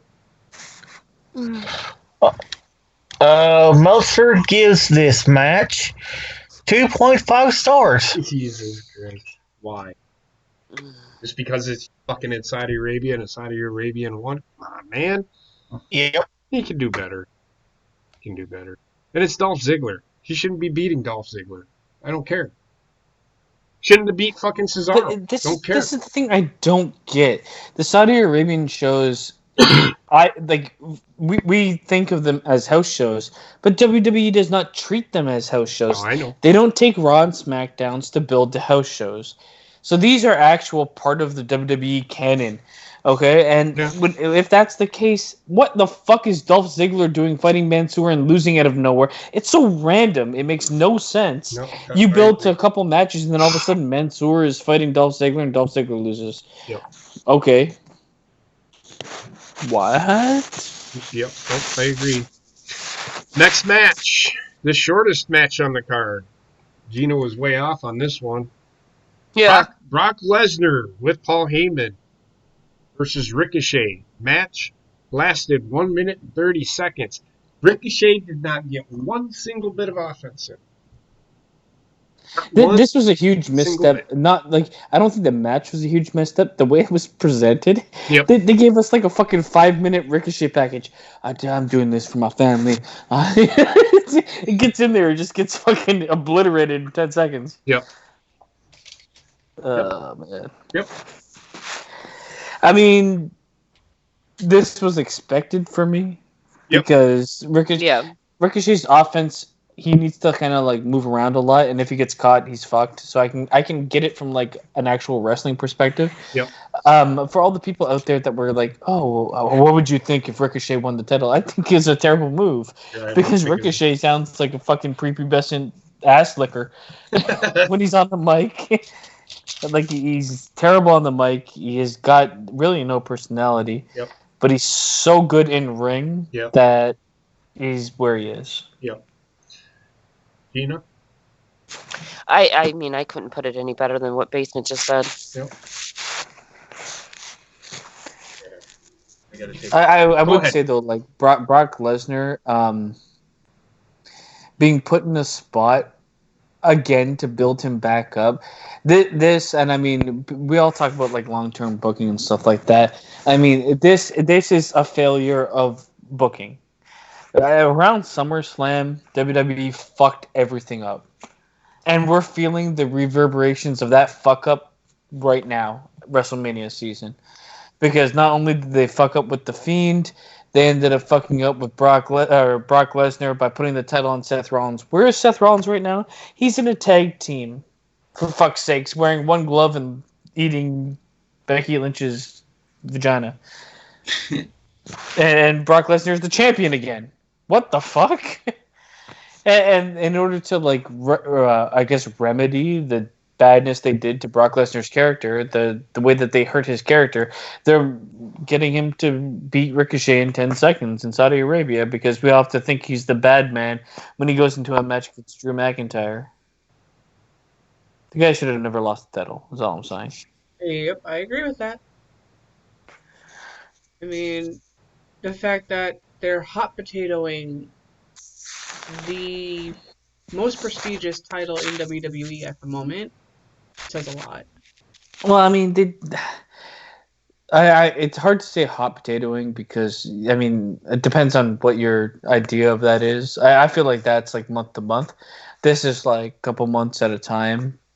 But I don't know. I think we can all agree the fact that like you can't like WWE. I wish WWE could learn a lesson, and that lesson would be you can't kill a character and then turn that character around and be the same character they were when shit doesn't work out. Right. And that's exactly what's happening. I see it fucking today with The Fiend. Literally buried the night before, comes out and the fans like, yeah, I love him. He's so strong. I fucking love he's fighting John Cena. Like, what the fuck? The guy who's just killed by Goldberg. Like, I don't understand. I don't either. I mean, unless, and I brought this up in the chat that with the talk of everything that was going on. So when we get to SmackDown, the thought popped into my head with that. But for now, Bobbit, what was Meltzer's rating on that? Can he rate it? It was a minute long. Meltzer gives Lesnar versus Ricochet -1.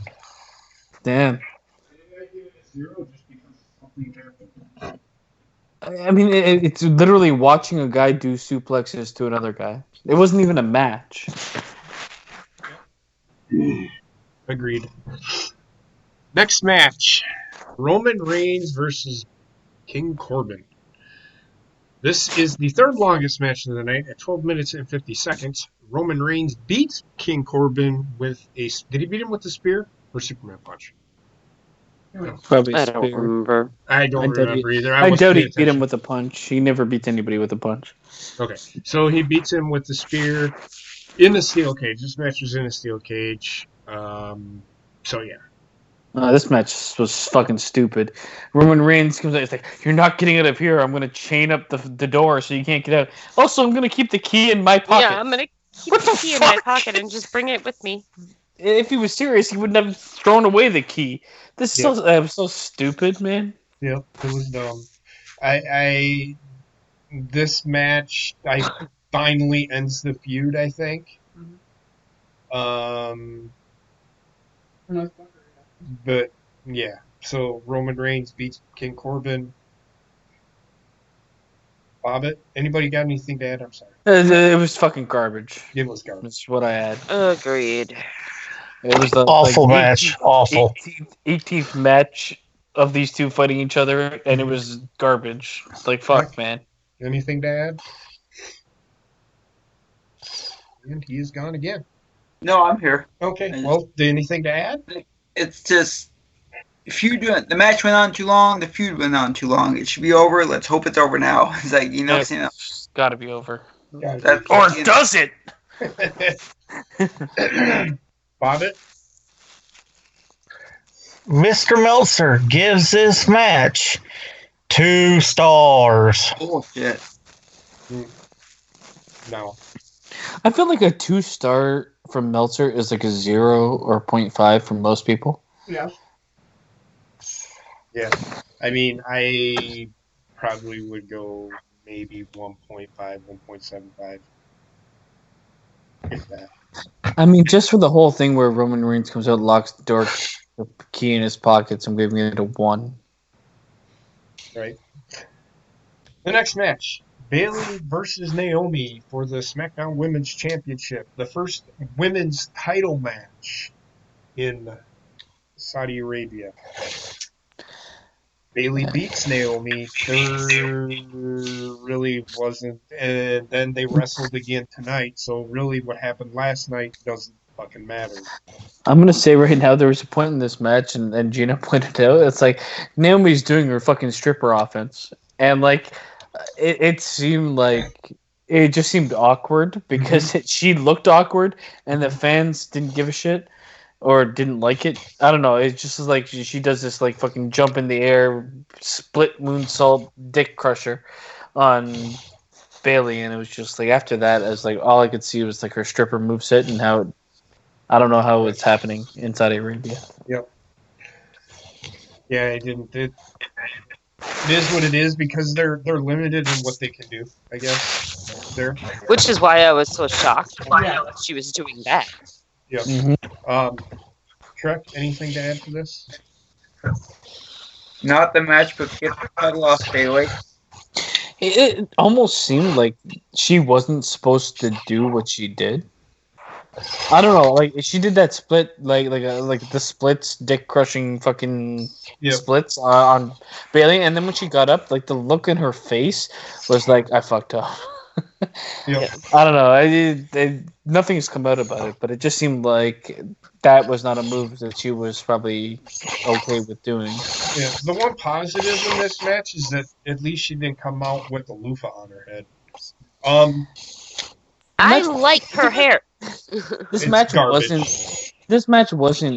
terrible. Yeah. This is probably the second best match on the card, to be honest. And it gets a 1.75 for me. Because again they're limited offense and women I don't know. Bobbitt. Meltzer gives this match. Sorry? He gives this match 2.25 stars. Whatever. It's I want what he's been drinking because it must be really good.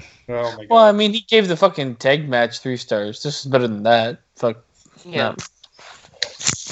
No. Considering they're working with a limited moveset and they still put on a decent match. Yeah. Fuck, man. I mean, I will say that Natty and Lacey did it better last year. I think Natty and Lacey was a little better, but that's because it was a first ever, and the moment itself was way more than what the match was. But I also think you have to look at the moveset of all the women involved. And honestly, Naomi shouldn't have been there because Naomi's moveset, like I said, man, she's fucking wrestles like a stripper. So like half her moveset, the rear end and shit like that, she's not going to be doing. So I just felt like the wrestling in itself was better when it was Lacey and Natty, but you got to also remember who you're talking about. I mean, you're talking about Natty, who's one of the best as far as like pure wrestling talents in women's wrestling. So yeah, I get it. All right, this is the final match of the night, and we're going to talk about what happened tonight off of this. So we're going to talk about what happened. The Goldberg wrestled The Fiend. This match lasted 3 minutes. And Goldberg is your new Universal Champion. Okay, I have so many problems with this fucking match. So, like, it's not even funny. Can I say my piece first? And then Yeah, you guys, go I'm for going to it. let you guys go on this because I'm gonna let you finish. I am going to say. That's all I got to fucking say. Thank fucking God. I hated The Fiend, never fucking liked it, and I fucking told everybody. That's all I got to say. He's Go always ahead. so violent. I'm not being violent. Go ahead. The main issue that I had with this match was not that the Fiend lost. I don't care that the Fiend lost, to be quite honest. I mean, the guy was bound to lose at some point in time. Do I think that he should have lost to Goldberg? Absolutely not. However, I had an issue with the way that the match was lost because that was the worst fucking jackhammer that I have ever seen delivered, aside from maybe the one from The Undertaker No, versus the one Goldberg from last year. the one from Undertaker Goldberg was worse. Yeah, but okay, I, so this is I the would say second they're on the worst. same fucking playing Yeah, field there. There no, were so many botches in this fucking match, there were including so many the botches. one that fucking the jackhammer that took him out. I don't get it. Well, it's his finisher. I understand that it was a botched jackhammer, and am I But supposed to believe that a guy? do we need to blame Bray Wyatt as well? Because he's kind of got to help him get up there. No. I gave You know you who idea blames? it Whoever wasn't the booked this back. fucking bullshit. No, you're It- Where it right. was like he's gonna jackhammer him for the finish. They didn't learn from he couldn't jackhammer the fucking Undertaker. Of course he's gonna be able to jackhammer this fucking gigantic Fiend. who in their right mind would look at Bray Wyatt and look at his size and be like, "Hey, you know what? Let's jackhammer him." Like, it's fucking Gina. Bigger than Bray Wyatt. Yeah, but Goldberg's also Like, no, 50 but I fucking mean, I'm 3 years talking old or about- some shit now. True, but He's Yeah, not but- jackhammering shit. okay. at this Also, point. Maybe you all that have stuff. to remember again, and I'm going to say this: yes, you can put the blame on Goldberg, but you can also put the blame on Bray Wyatt. He's got to help him get up there, especially for because you look at Bray Wyatt wasn't helping him at all. He was sandbagging. He was sandbagging. Yep, he was. And rightfully so. I Fuck, agree. let's I fucking- agree. I agree. Okay. Wait, so- sorry, Basement. Go ahead. No, you finish up and Go I'll ahead. go. Well, I was just gonna say, I'm supposed to believe that a guy that took fucking fucking infinity fucking curb stomps, 15 curb took a stomps. sledgehammer to the head, and all of this other stuff Mm-hmm. he went through, and he survived. And I'm supposed to believe that a botched jackhammer takes him out. Yeah. Well. Yeah, and that's really where my point is for the most part. Like we've talked about the Fiend forever, and I've said, and we've all said multiple times, he was dead when they put the title on him. Right. And I came to peace with that. And now he's been living in the fucking gallows. This guy's he's got a death sentence, and it's just a matter of time. And the time came. But the problem is how it came. Like, I mean, it's just it's literally retarded storytelling. Like, there is you have to like. It feels like somebody came out of the fucking forest and was like, "I think I'm going to book this match." There is no continuity at all. Yep. Like Gina was saying, this guy took every tool in the fucking tool shed to the face and kicks out. And all of a sudden, because it's Goldberg, and this is what loses me with wrestling. I get moves doing damage to people, but I don't get me doing a move to you is more impactful from you getting that move done by somebody else. Right. Unless it's like, unless it's claimed to be your finisher, special move, or whatever like that. But the guy took fucking 10,000, like you said, he had 16 curb stomps. He put the whole fucking tool shed on his face and beat him to death with it, and he still kicks out. So, Yep. I don't know. In the end, the way I look at it is they kind of did Bray Wyatt dirty again. Mm-hmm. And the reason I hate this more than anything is they finally have, like, when they have the talent that's there, that wants to live the character, that's putting in all the hard work for that character to exist, that they're actually working with them to make that character exist, to then give it up so Roman Reigns can become champion at WrestleMania? Because that's the reason this happened. All the hate on Goldberg is not rightfully so. The hate is on Vince and creative for wanting Roman Reigns to be champ again at any cost. I get it. Which leads me in. Oh, what did Meltzer give this, Bobby? It's fucking -10.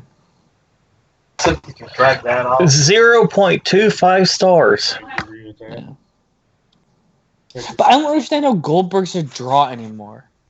I don't get it. It's the nostalgia, man. I'm telling But like, you. I just don't get it anymore. I get it. I get what you're saying. I've been saying this for 3 fucking years when The Undertaker came back at fucking WrestleMania 34. But the reason I don't get Goldberg, like, I can get The Undertaker. I can get Brock Lesnar. I can get guys that for the most part put on short matches. But there's every now and then where they put on an 8 or 10 minute match. But Goldberg? This is a Goldberg match, but who wants? I don't know, man. I don't know. It would be different if like Goldberg could still go, but the thing is, like every single time He that he's in could the never ring, He go. could never go. The guy couldn't fucking run. yeah, and that's the thing. Like every single time that he's in the ring, I'm just like sitting there going, "What the fuck is he doing here?" Well, he's a. He doesn't even look like, I don't know. I fucking, at this point in time, I see him and I'm like, oh fuck no. It's now having the opposite effect that he used to be. Oh, Goldberg's gonna come out here and squash somebody. Goldberg's gonna come out here and squash the company. And now we're just hoping every single time we see Goldberg, we're hoping that his head is gonna meet a locker again. Yeah, I seriously, I actually wanted him to be concussed entering this match. Yeah, well, I mean. So that leads me into we are getting, and it's been confirmed because WWE put it out. There is not a women's chamber match. I don't think. There is. Is there? Is there still? Okay. Yeah, there because- is. I only Okay, thought there well, was a women's chamber There match. was, but then announced they it. were talking about Tag. something else. Somebody. There's a tag team chamber It's match.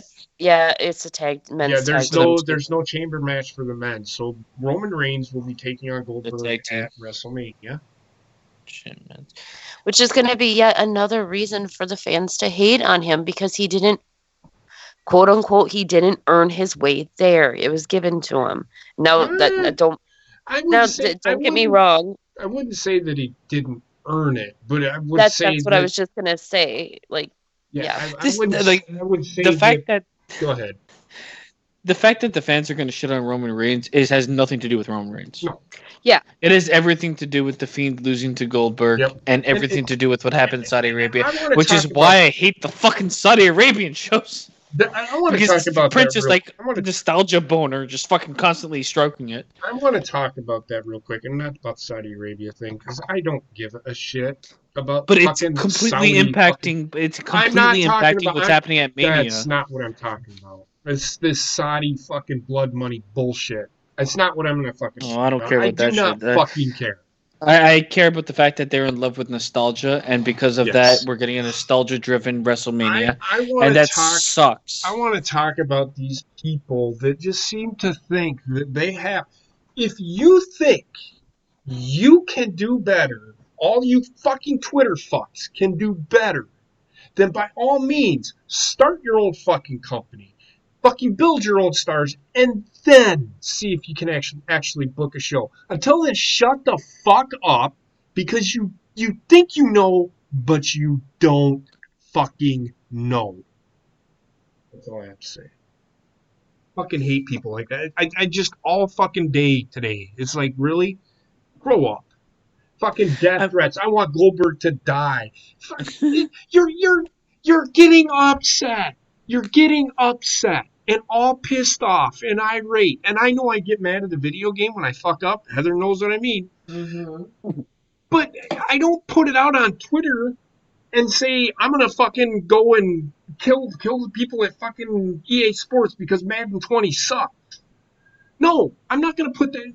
You're shitting on a show that is for entertainment value. They do a shitty job at it.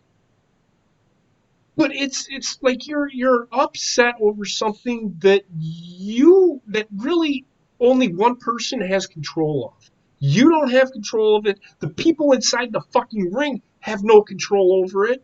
They are there to put on a show for you, and you're kind of being a douchebag when you're shitting on them and not the booking.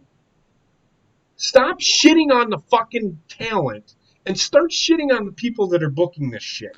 Bruce Pritchard, yeah, I'm calling you out, Mr. Pritchard. Bruce Pritchard, Vince McMahon, and whoever else they have writing this shit. Amen. But And here's my Heyman. question too, though. When it comes down to it, like, I mean, I'm pretty sure that Goldberg could have said something. Oh, I'm sure he could have. He's got sway in the company. The guy could have said this might not be the best decision. I'm just But going he to tell you didn't. right now, from what I've seen from Goldberg, he He's thinks a he thinks garbage pile. he thinks he's the best thing that ever happened Yeah. to fucking wrestling. He's a fucking Yeah. asshole. I'm not gonna. Yeah. I'm just gonna call a spade a spade. Yeah, I mean, in the end, I don't know. This was a whole complete mess, and I'm sure there's reasons, and the reasons are probably, the Prince wanted nostalgia, but you can't appease someone on the opposite side of the world and everything they want, leading into a show where you're about to actually. They're trying to do everything and failing at everything at the same time. WWE is way too big, and because it's so big, it's become shit. Yep. WrestleMania, like, this is the first of, not the first, but one of the few WrestleManias that I just fucking don't give a flying shit. Yep. Because it just seems like garbage to me. Yep. I have, like, the only thing I'm interested in seeing is Edge and Orton, and it's not because I'm interested to see the match. I think the match is actually going to be Yeah. but the storytelling in that match will Yep. be better than anything else on the WrestleMania card. I agree. So the Fiend, since he lost the title, came out, and Bobbit, I'm going to come right to you on this. The Fiend came out, or John Cena came out and said he was not going to be at WrestleMania, and the fans started booing again. And then he said exactly what we've been saying throughout this 1 hour and 45 minutes of this show, except when we talked about AEW, about the new talent. John Cena said, it's time for the new talent to take over. I'm not going to be at WrestleMania. I'm not taking a spot. And then the Fiend shows up. The Fiend comes out, points at the WrestleMania sign, and says, well, John Cena then nods his head. So he is taking a spot. It's not taking a spot. That spot was probably filled before It was. anything. I mean, I'm pretty sure that WWE, this is why, another reason why the WWE took the title off of, but, and we go back to this because Basement said it earlier, they could have kept the title on the Fiend and had John Cena be that hero again. But there's more storytelling taking place with John Cena fighting for his 17th championship, Yep. The Fiend being undefeated. Everything that they could have done in that match is better. The Roman Reigns and Goldberg could have happened without the title. There is literally no need for that title to be there. Right. It's a detriment to Roman Reigns. It's a detriment to Goldberg for the title to be on the line. The only reason they did it is because they want the title back on Roman. But for what? Yep. Really, what is Roman Reigns going to do with that title? That's my question. The only thing that I can say is, like, when Roman was interviewed yesterday after that match happened, he did say that, like, he never lost the title, so, like, he was gunning for that title, for a while now or whatever. So, like, he said that he never lost it, and it was out that whole spiel. I don't blame Roman Reigns anyway. I actually have a lot of respect for Roman Reigns. I really do not blame him. I don't blame the character, or I don't blame the guy and anything like that. It's just he has unfortunately been again put in a position to be booed for winning the championship. Yep. They can't get out of their own way when Yep. fucking this guy up. Yep. It's like it's mind-boggling to me. It's like, well, we really want the title on him. Let's take the worst possible. We'll build the guy up and have the fan base love him, and then he'll lose to an old man, and then the old man will lose to Roman Reigns, and voila, everyone's gonna love him because everybody now hates Goldberg. But judging from tonight, nobody hates Goldberg. So They were booing the shit out of him. No, they weren't. they were not, man. They were not. I don't know. They were not I booing. looked on Wrestling Inc. and people were saying in the crowd that they were booing the crap out of them. I mean, Yeah, the okay. parts of the crowd might have been, but unless they just like changed the audio for us, because I didn't hear that many boos. Yep. I heard boos and cheers. Yep, me too. Bobbit, what do you think about this match happening? Yeah, Bob's dead. Bobbit, are you alive or are you dead? Okay, you're dead. He's not answering, so he's dead. All right, well, I was going to go to him with this, but you answered. All right. So, Well, I know he enjoyed the spot. yes, he That's all I did. remember. So, the next thing we're going to do, AEW Revolution, is tomorrow. I will not be watching it because I will be watching wrestling. I got a friend of a friend. I got a friend. His son's friend is wrestling for a state title tomorrow, so I'll be watching that. I will not be watching AEW Revolution because I'll watch it when I get home from work. So I'm gonna watch it probably twice. we're gonna go over, and I'm not gonna write down predictions because I'm not even gonna be watching it. So if somebody wants to write them down, go ahead. I've got the card up. Yeah, so do I. All Okay. right, hold on. Yeah, I'll write them down, but I have to pee. Go ahead. I do too. You go first. All right, you guys talk amongst yourself for a minute. I'll be back. Okay, so but what else happened on SmackDown? Because SmackDown to me was a garbage show. I don't know. Half of it was a repeat of the last night.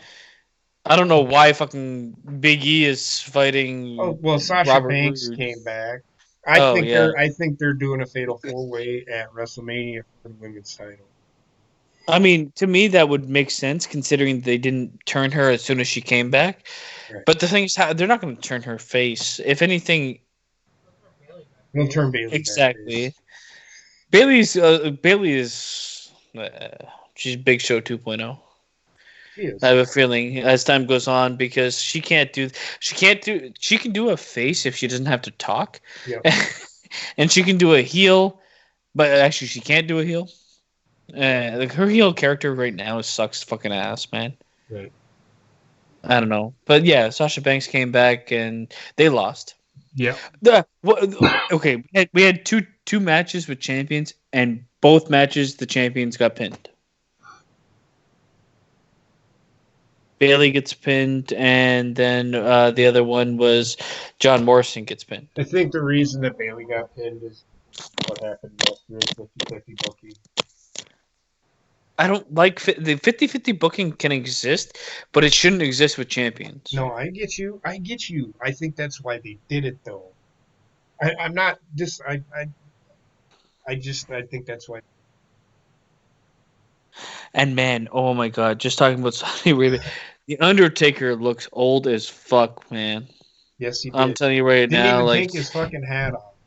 he didn't take his hat off. He's got the fucking gobbledygooker neck, Yeah. and he's just not looking great, man. Yeah. He has spent too much time in the business. It's time to not be there anymore. Yeah. I can agree. It's just this company, the WWE. I've said this last week. I'm like coasting through shows anymore. I barely fucking watch them. If I do, I have no noise. Well, yeah, Raw and SmackDown to me are like completely missable. And when I say missable, I mean you might want to pay attention so you understand what's happening. But background noise is exactly what I would say they are. AEW is the same thing for me right now. I mean, AEW for me, Go ahead. the thing is because I watch so much wrestling. all wrestling is becoming to the point where I will never give 100% attention to. Yep. But NXT and AEW, I'm going to say a month ago, Right. I was willing to give 100% attention to. NXT, for some reason, I like after Portland, Yeah. I have like not really given a shit about, man. Yeah. I watched NXT tonight, and well, I watched half of it tonight, half of it the other night, and I just don't give a fucking. I don't give a flying fuck, man. It's the thing is with wrestling, and this is AEW included. It's the same thing every fucking week, man. I don't know how many fucking tag matches I have to see with the best friends. It's every week I'm seeing the best friends fight. Every week I'm seeing the same fucking shit on NXT. Every week What have every you been fucking watching? all of it. Because like the best friends haven't fought in like forever, aside from this They week. fought in every single fucking Yeah, they- Dynamite No, in they the haven't. last. Yeah. They Go have. check it. Go check it. I guarantee they fought in the last 3 Dynamites. Yep. They were there last week. They were there the week before, and they were there the week before that. Well, Because they're attached I to Orange enjoy them, so Cassidy that's and probably Orange. why I don't notice. No, Sorry. it's not that I don't enjoy them. And the fact of the matter is, all I'm saying is, I feel like all wrestling companies are kind of like on a repeat for a lot of things, and I get it. They only have a certain amount of roster. It's just wrestling fatigue for me. Raw and SmackDown were on repeat constantly. I just didn't want to see. I don't know, man. I'm sorry, man, but in the last like 10 years, Lucha Underground for the first couple seasons was booked better than any other fucking show I've ever seen. You didn't have to see the same people fight every week. It never happened. You'd Right. go for fucking 3 weeks, 4 weeks and not see somebody, and then Right. they come back and it'd be great. Yeah. I don't know. Yeah. I'm just judging from like what I've just getting tired. All right. All right, I'm gonna go pee. All right. Bobby, are you back? Apparently not. I do want to say this about What? the Fiend with the whole thing. I think they really screwed up not doing the red light at Royal Rumble, because they could have, like they said, they didn't do the red light at Royal Rumble. So what's the excuse about why he lost then? He didn't have the red light. Well, we can't use that because he won at Royal Rumble without the red light. So they could have done something with that at Super Showdown and said that was his kryptonite because he didn't have the red light. As far as I am concerned, that red light can literally just go fuck itself and die. Well, you don't have to worry about it anymore. Because the Fiend's dead. Yeah. Fiend's I don't think he's necessarily dead. I It's just- don't care whether or not he wrestles again or not. He's dead. He is literally dead to me. It's just, it's one of those things, and I called this especially when they put the fucking title on him, and everybody's like, "Well, they needed to put the title on him. Why? Where do you No, go they with really him? didn't. Where do No, he you didn't. go with this motherfucker after you put the title on him? In fact, he should have never have gone for the title. He should have never been champion. He should have been terrorizing people. Terrorize the champion. Just don't have him beat him. You know, Right. have the champion be so worried about what the Fiend's going to do to him that he loses the title to somebody else, or loses Right. the title to one of his people that are under his power or something. You could have done so many more things with this guy, but you put the fucking title on him and fucking waste it. As soon as they put the title on him, he was fucking dead. Yeah, the Fiend is one of the biggest, in my opinion, one of the biggest missteps in WWE history for the last couple of years. Bray Wyatt has proven time and time again that he invests so much into his character and is willing to be one of those guys that becomes a nostalgia act in the future. Mm-hmm. But you decide to make him lose to fucking Ancient Goldberg. Yep. Yeah, like we were talking about this at work today. We all thought, it's like my friend Ken asked, he goes, "What did you think of the whole thing?" I'm like, first off, they hotshot it. There's like he beat Finn Balor at one match, and then they slapped the title on him, and he's annoyed ever since. That's not how you do it. They should have done the slow burn, but nobody in WWE knows what a slow burn is unless you're in NXT. They do know what a slow burn is. They just don't do it anymore because the fucking fans will fucking lose their shit because they're taking too much fucking time. Mm-hmm. That's the problem will with say, the casual fucking fans. You look at the main roster, or I'm not even gonna call them main roster. You look at Raw and SmackDown. the bulk of their fucking people that are watching that show are not hardcore fans. They are the casual fucking fans that are just there because Roman Reigns is a fucking good looking guy. When is Roman? How come Roman Reigns? Somebody on fucking Twitter the other day said, "How come Roman Reigns isn't on Raw and SmackDown?" Are you fucking kidding me? That just tells me that you don't fucking get it. Right. They're dumb. That's why they know what a slow burn is, but they don't do it because they just don't care. And I will say, for a lot of the people that are up in arms about the Fiend dropping the title to Goldberg just because the Fiend lost, are like turning a blind eye to the fact that his reign has been absolute garbage. Also to the fact that, like, I mean, I'm upset about how it was done, not who it was done to, because he was dead months ago. Yep. This was just the last fucking pile of dirt on his grave. But just the way it was done didn't make any sense. And I'm tired of wrestling not making any sense. I think that is what's killing me more than anything else. Yep. I agree. There's the continuity's out the door. Nothing makes sense. Nobody gives a fucking shit. I'm like, man, wrestling used to be good because, like, I mean, you're telling a story, and the story lasts a certain amount of time until it's done. Yep. But when the story makes no sense, for fuck's sakes, man, like, Yep. Yeah. All right, so let's get into the predictions for AEW Revolution. The pre-show is going to have SoCal Censored versus the Dark Order. Evil Uno and Stu Grayson are taking off Frankie Kazarian and Scorpio Sky. That just tells me now, if they're on the pre-show, that the Exalted One is not showing up. Yep. We got. Well, the Dark Order. I'm actually gonna. I'm sorry. No, you go ahead. I was gonna say I'm gonna go Dark Order, just because it's been going that way. As far as like with Christopher Daniels getting involved, because they're trying to make it seem like Christopher Daniels is the Exalted One. I think he is.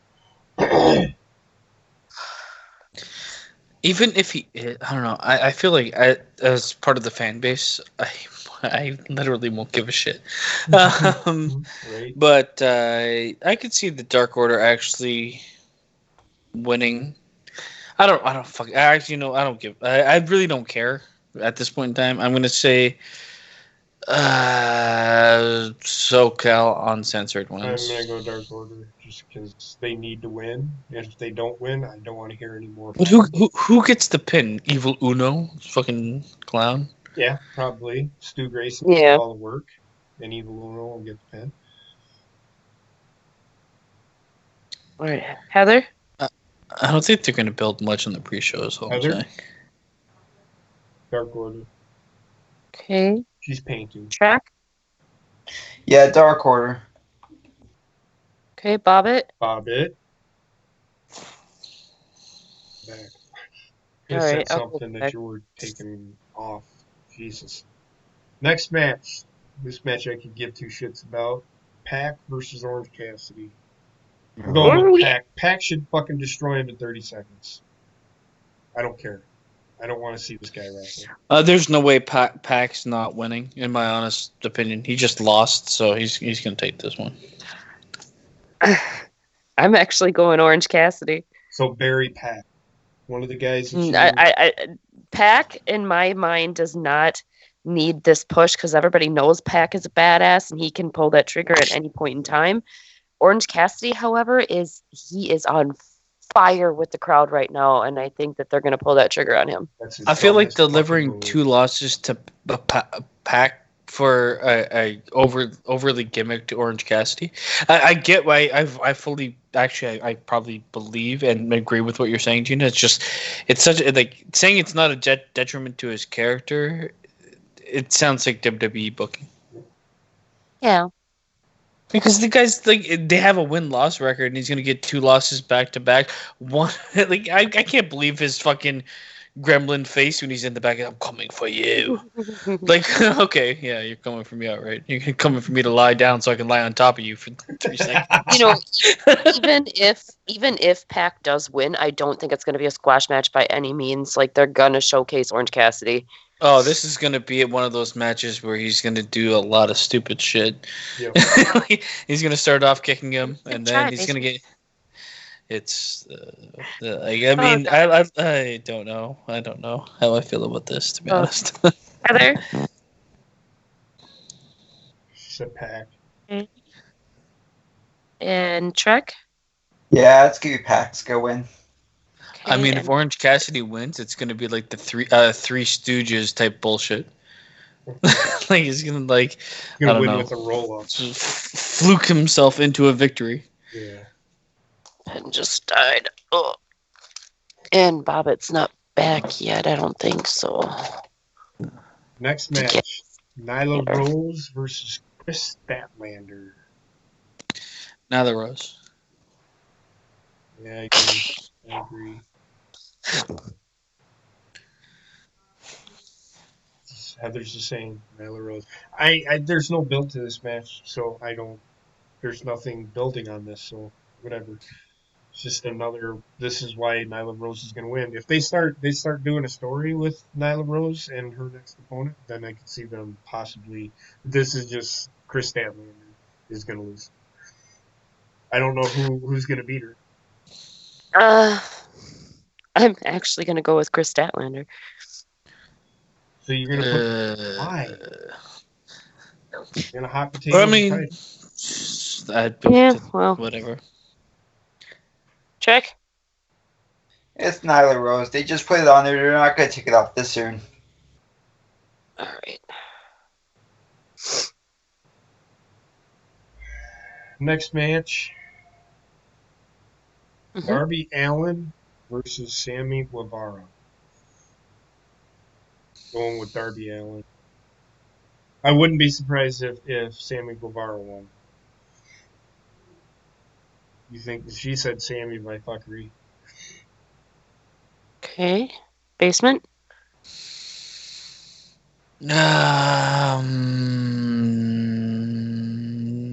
Darby Allin. Yeah, it's just he got Sammy Guevara went over him the other night, so and I've Yeah. noticed that they've been doing that. They've been doing that. The person that goes over on the go home show usually ends up losing. Yeah. Trek. Yeah, I think it's going to be Darby. And I am going the same. Another match I don't care about. Oh, there's Bobbitt. Jesus Christ. What? Okay, Bobbitt, real quick. SCU or Dark Order? SCU. Okay. Pac or Orange Cassidy? Orange Cassidy. Okay. Nyla Rose or Chris Statlander? Nyla Rose. Okay. And Darby Allin or Sammy Guevara? Sammy Guevara. Okay. All right, and we're caught up. Jake Hager versus Dustin Rhodes. Another match I could care less about seeing. I see this ending with Jake Hager kicking him in the nuts because that's what Jake Hager does. I'm gonna go with Jake Hager winning. You think? Yeah, I do see Jake Hager. They need to. The guy hasn't wrestled at all. They've already kind of like made another one of their big men lose. I can't see Hager losing. It does nothing for Dusty Rhodes to beat him. No. Dustin Rhodes is just there. He's talent enhancement. But they do him right. Well, he's gotten over in every verbal exchange because Jack Hager doesn't fucking talk. Yeah. So, yeah. Okay. Heather? Hager. Jake Hager. Okay. Bobbitt? I see Swagger winning. Hager. Big Jake swag. The big swag. Check. Yeah, Jake Hager wins by fuckery. I mean, like that the ref gets distracted. He kicks him in the nuts, hits one big move, and wins. And I think am the going inner to circle is going to get involved. Oh, of course. They're going to get involved in this match, and they might get involved in the Sammy Guevara match. But I think they're going to get involved in every fucking Actually- match. But Actually, I see Sammy Guevara getting involved in the Jake Hager match because him and Dustin Rhodes have had problems before in the past. All right. Next match: Kenny Omega and Adam Page versus the Young Bucks, the tag team championships. I could care less who wins this. I really could care less. I'm actually going to go with Kenny Omega Um, and Hangman Me Page. too. I think this is going to be a really good match, and I think that they built really well to this match. Probably the best build for a tag team match I've seen in a while. Heather, I am with you guys.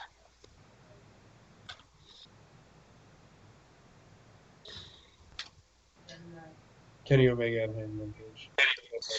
I mean, by choosing that, I feel like Kenny Omega's turning heel. Yeah, same. I don't care. Okay, Bobbit. I'm going to go Kenny Omega and Hangman Page. And Trek. I'm actually gonna go with the Young Bucks. You're a dumbass. Yeah, Well, I know. can see it too. Oh, I mean, that would be the only way to save Kenny from turning heel. Well, that might make him turn heel even more. That's true. Either I way think that around, everybody after this turns pay-per-view, I on have a Hangman feeling Page Omega. or the opposite. Yeah, I have a feeling that after this pay per view, either way around, Omega is going to turn heel. But anyway, You can't have this. I don't care if he turns heel or if he turns face. It's the same person to me. Next match: MJF with Wardlow versus Cody with Arn Anderson. Going with MJF. Same. But I do think MJF is going to get the literal fucking shit beat out of him. No, of course I agree. Bobbit. I'm going to go Cody. Heather. MJF. Heather. Okay. Trek. I'm going with MJF. And I am going to go with Bobbit and say Cody. Next match is the World Championship. Chris Jericho versus John Moxley. I'm going with Chris Jericho. I am going with Jan Moxley. Okay. Trek. I think they're gonna keep it on Jericho for a while. Okay, Bobbit. I'm going to go Moxley. Okay, Heather. Moxley. And I am going Moxley as well. Alright. There it is. There's our prediction. I feel like Moxley's going to win because MJF is going to win. To be honest, like that was my whole thing. Like, well, you can't have two heels win back to back. Probably not, but who knows? I also feel like John Moxley's got all these accolades for the last year, so fucking hell. Well, and I kind of feel like it's like the company is pretty established now, and Jericho's been the champion since what, Double or Nothing.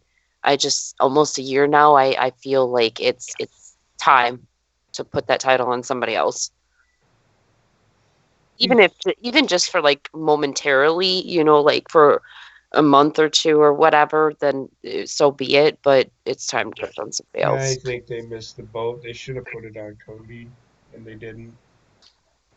It is. I mean, I can agree with that. I feel like it should still be on. I feel like they shouldn't have eliminated Cody from the discussion Me too. about the championship, but I feel like Jericho should still be the champion. I worry this is where I'm going to see exactly what AEW can do if they put it on someone outside of Jericho, because I still think Jericho is going to run the show in terms of promos and stuff like that with or without the title. Mm-hmm. But I do feel like it's almost a necessity for him to have it, to be the cocky bitch he is. Yeah. And I feel like Moxley, man, I'm scared of Moxley holding that championship, man, because I don't think he's gonna. I don't think people are gonna give a shit after a while, like he was when he was Dean Ambrose. Yeah. I just don't know, man. I don't know. We'll see. But that's Now- all I have. I could see Moxley winning and MJF winning, and then it leading to a championship match between MJF and Moxley, like let's say a couple months down the road, and then MJF wins that title, and then I could see MJF getting really cocky and challenging Cody to try and take his championship, and then that's how Cody's going to get his championship. Yeah, I can see them. They're definitely going to reignite that feud in the future. It'll end here, and it'll be reignited later. But as far as it goes, like John Moxley wins, who does he face next? MJF or Kenny Omega. Yeah, well, I don't know. Kenny Omega's on track to fight Hangman Page and be in tag teams for now. There's definitely like space for him to fight somebody else. Lance Hoyt's coming in. Jeff Cobb's still around.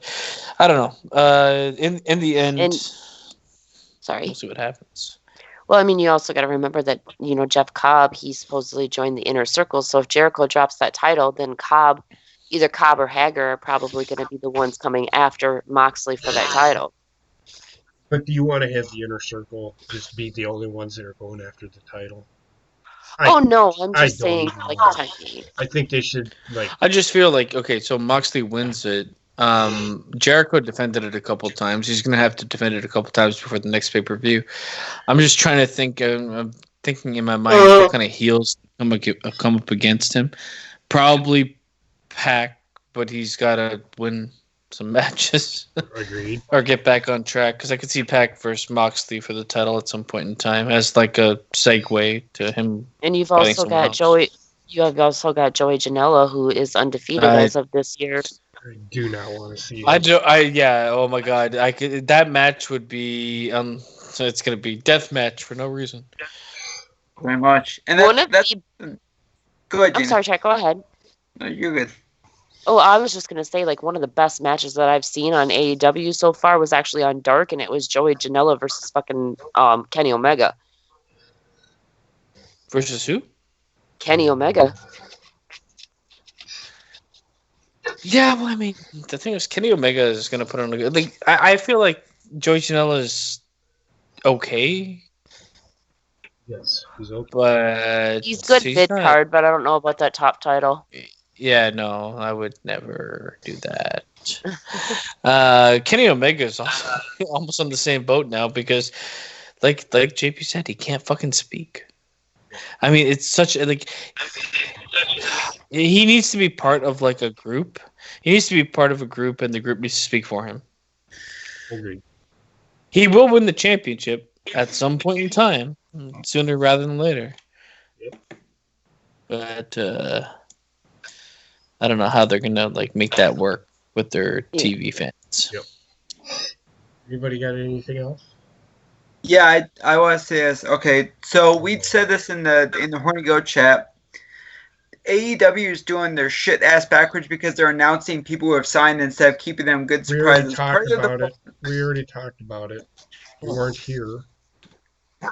Well, are you going somewhere else with this? Yes. No, I just gotta say part of the fun of being the wrestling fan is the surprises, and they seem to have taken all the surprises out of their wrestling. We already talked about it. Yeah, well, they have the surprises they have are garbage, and the surprises they should have are being told. Pretty much. If you would have been here, you would have known. Yeah. It's sort of natural. I'm saying. He's just saying. He's just saying. Anybody got anything else? Did we talk Super about? Saiyan. Did we talk about NXT? Yes. Yep. Okay. I said I wanted to say this Go earlier ahead. today. Though the Bianca Belair, for all these fans saying she was buried on Wednesday night, shut the hell up. She was not buried. She's not buried on Wednesday night. There was a way to write her off the show. Everybody's What did they think she was gonna? yes, everybody's mad because Charlotte beat her. People don't Did like they all Charlotte. think she was gonna beat Charlotte? What? Did they also think she was gonna beat Charlotte? If they thought she was gonna beat Charlotte, then I want to know what they're drinking. People have these are just the retarded fan yes, base they're that the exists retarded out fan there. base. And then, like I said, what I was alluding to is who's in the match at WrestleMania? Rhea Ripley and Charlotte. People saying that Bianca Belair is deserving of being the third member in that match. The only thing she would have been deserving of being in that match was eating the pin. That's what happened. She would have eaten the pin, so neither Charlotte or Rhea would have eaten the pin. She's not Daniel Bryan. I don't want these people saying she deserves it. She deserves it. To quote Vince McMahon, nobody deserves anything. You earn your ass. You earn what you get. Yeah, you earn your ass. You earned that ass, girl. Yeah. But the only reason Charlotte and Rhea Ripley's happening at WrestleMania is because NXT is now on cable television. Yeah. What I meant to say is you either earn your ass whooping or you earn your spot in the company. That's it. I don't know about that. I mean, I would say Bianca Belair is probably putting the same amount of earning her ass as Rhea Ripley. Yes. Well, maybe if she didn't botch all the time and freaking almost drop people on her head. She doesn't botch, but she's got this long. I just hate her gimmick. Is all I'm gonna say. Yeah, I hate her She got gimmick this long too. hair and acts like a fucking child. So I don't want to see a 15-year-old hood rat winning at Yes, WrestleMania. we know. We've said it 3,000 times. The thing is, I do. I don't. I'm gonna tell you. I'm already gonna give you my prediction for that match. I don't think either one's going to eat a pin. I think it's going to end in a disqualification. I think they're gonna scissor in the middle of the ring. I think they might. Jesus. I mean, that's what I want. I honestly don't think that match is going to end with either one losing. Some shenanigans is going to happen. Because but that's such a garbage fest. If neither one loses. I agree, but I just got this feeling that's what they're going to do. That's garbage. That's garbage. It's garbage, JP. Okay. I'm not saying it's not. I agree. I'm not saying it's not, but that's what I see him doing. Bobbit, you got Right. anything? Well, I mean, go ahead. For all the other I guess this that's not really a nostalgia match, but all the other old guys versus young guys, all the young guys are gonna win. Yep. Oh, of course. So if AJ that's Styles happening, I is can't AJ see Rhea Styles Ripley. AJ Styles is beating the Undertaker. Yeah, and Roman Reigns is beating Goldberg, and McIntyre's beating Brock Lesnar. Yeah. But will Rhea Ripley beat Charlotte? No. I don't think either one's losing. But I don't understand. If it ends in nothing, how does it just end? I don't know. I'm just saying. That's my preliminary. The way I see it happening, because they don't want Rhea Ripley taking a loss, and they don't want Charlotte taking a loss. Why are you doing this match? This match shouldn't happen, but it's happening, and I think that's how they're gonna do. Charlotte. They're just gonna hook themselves out of a corner by having neither one lose. I think Rhea Ripley's going to beat Charlotte because they want eyes on NXT, and Rhea Ripley, they look at her as bank. We're going to make bank on this girl. Yeah, well, we'll see. We'll see. Anybody got anything? Bobbit, you got anything? Nope. Gina, anything else to add? Nope. Trek, anything to add? No, I'm good. Sure? There's nothing else Yep. you want to rant about. All right. Anything else you'd like to add? I got nothing. I got nothing either. Heather, do you have anything you'd like to add? Or are you good? Okay, so with that being said, we're going to get out of here, guys. I'm going to go lay my sick ass down and go to sleep because I just took a thing of NyQuil and my eyes are starting to disappear on me. So with that being said, everybody have a lovely night, and we will talk to you next week.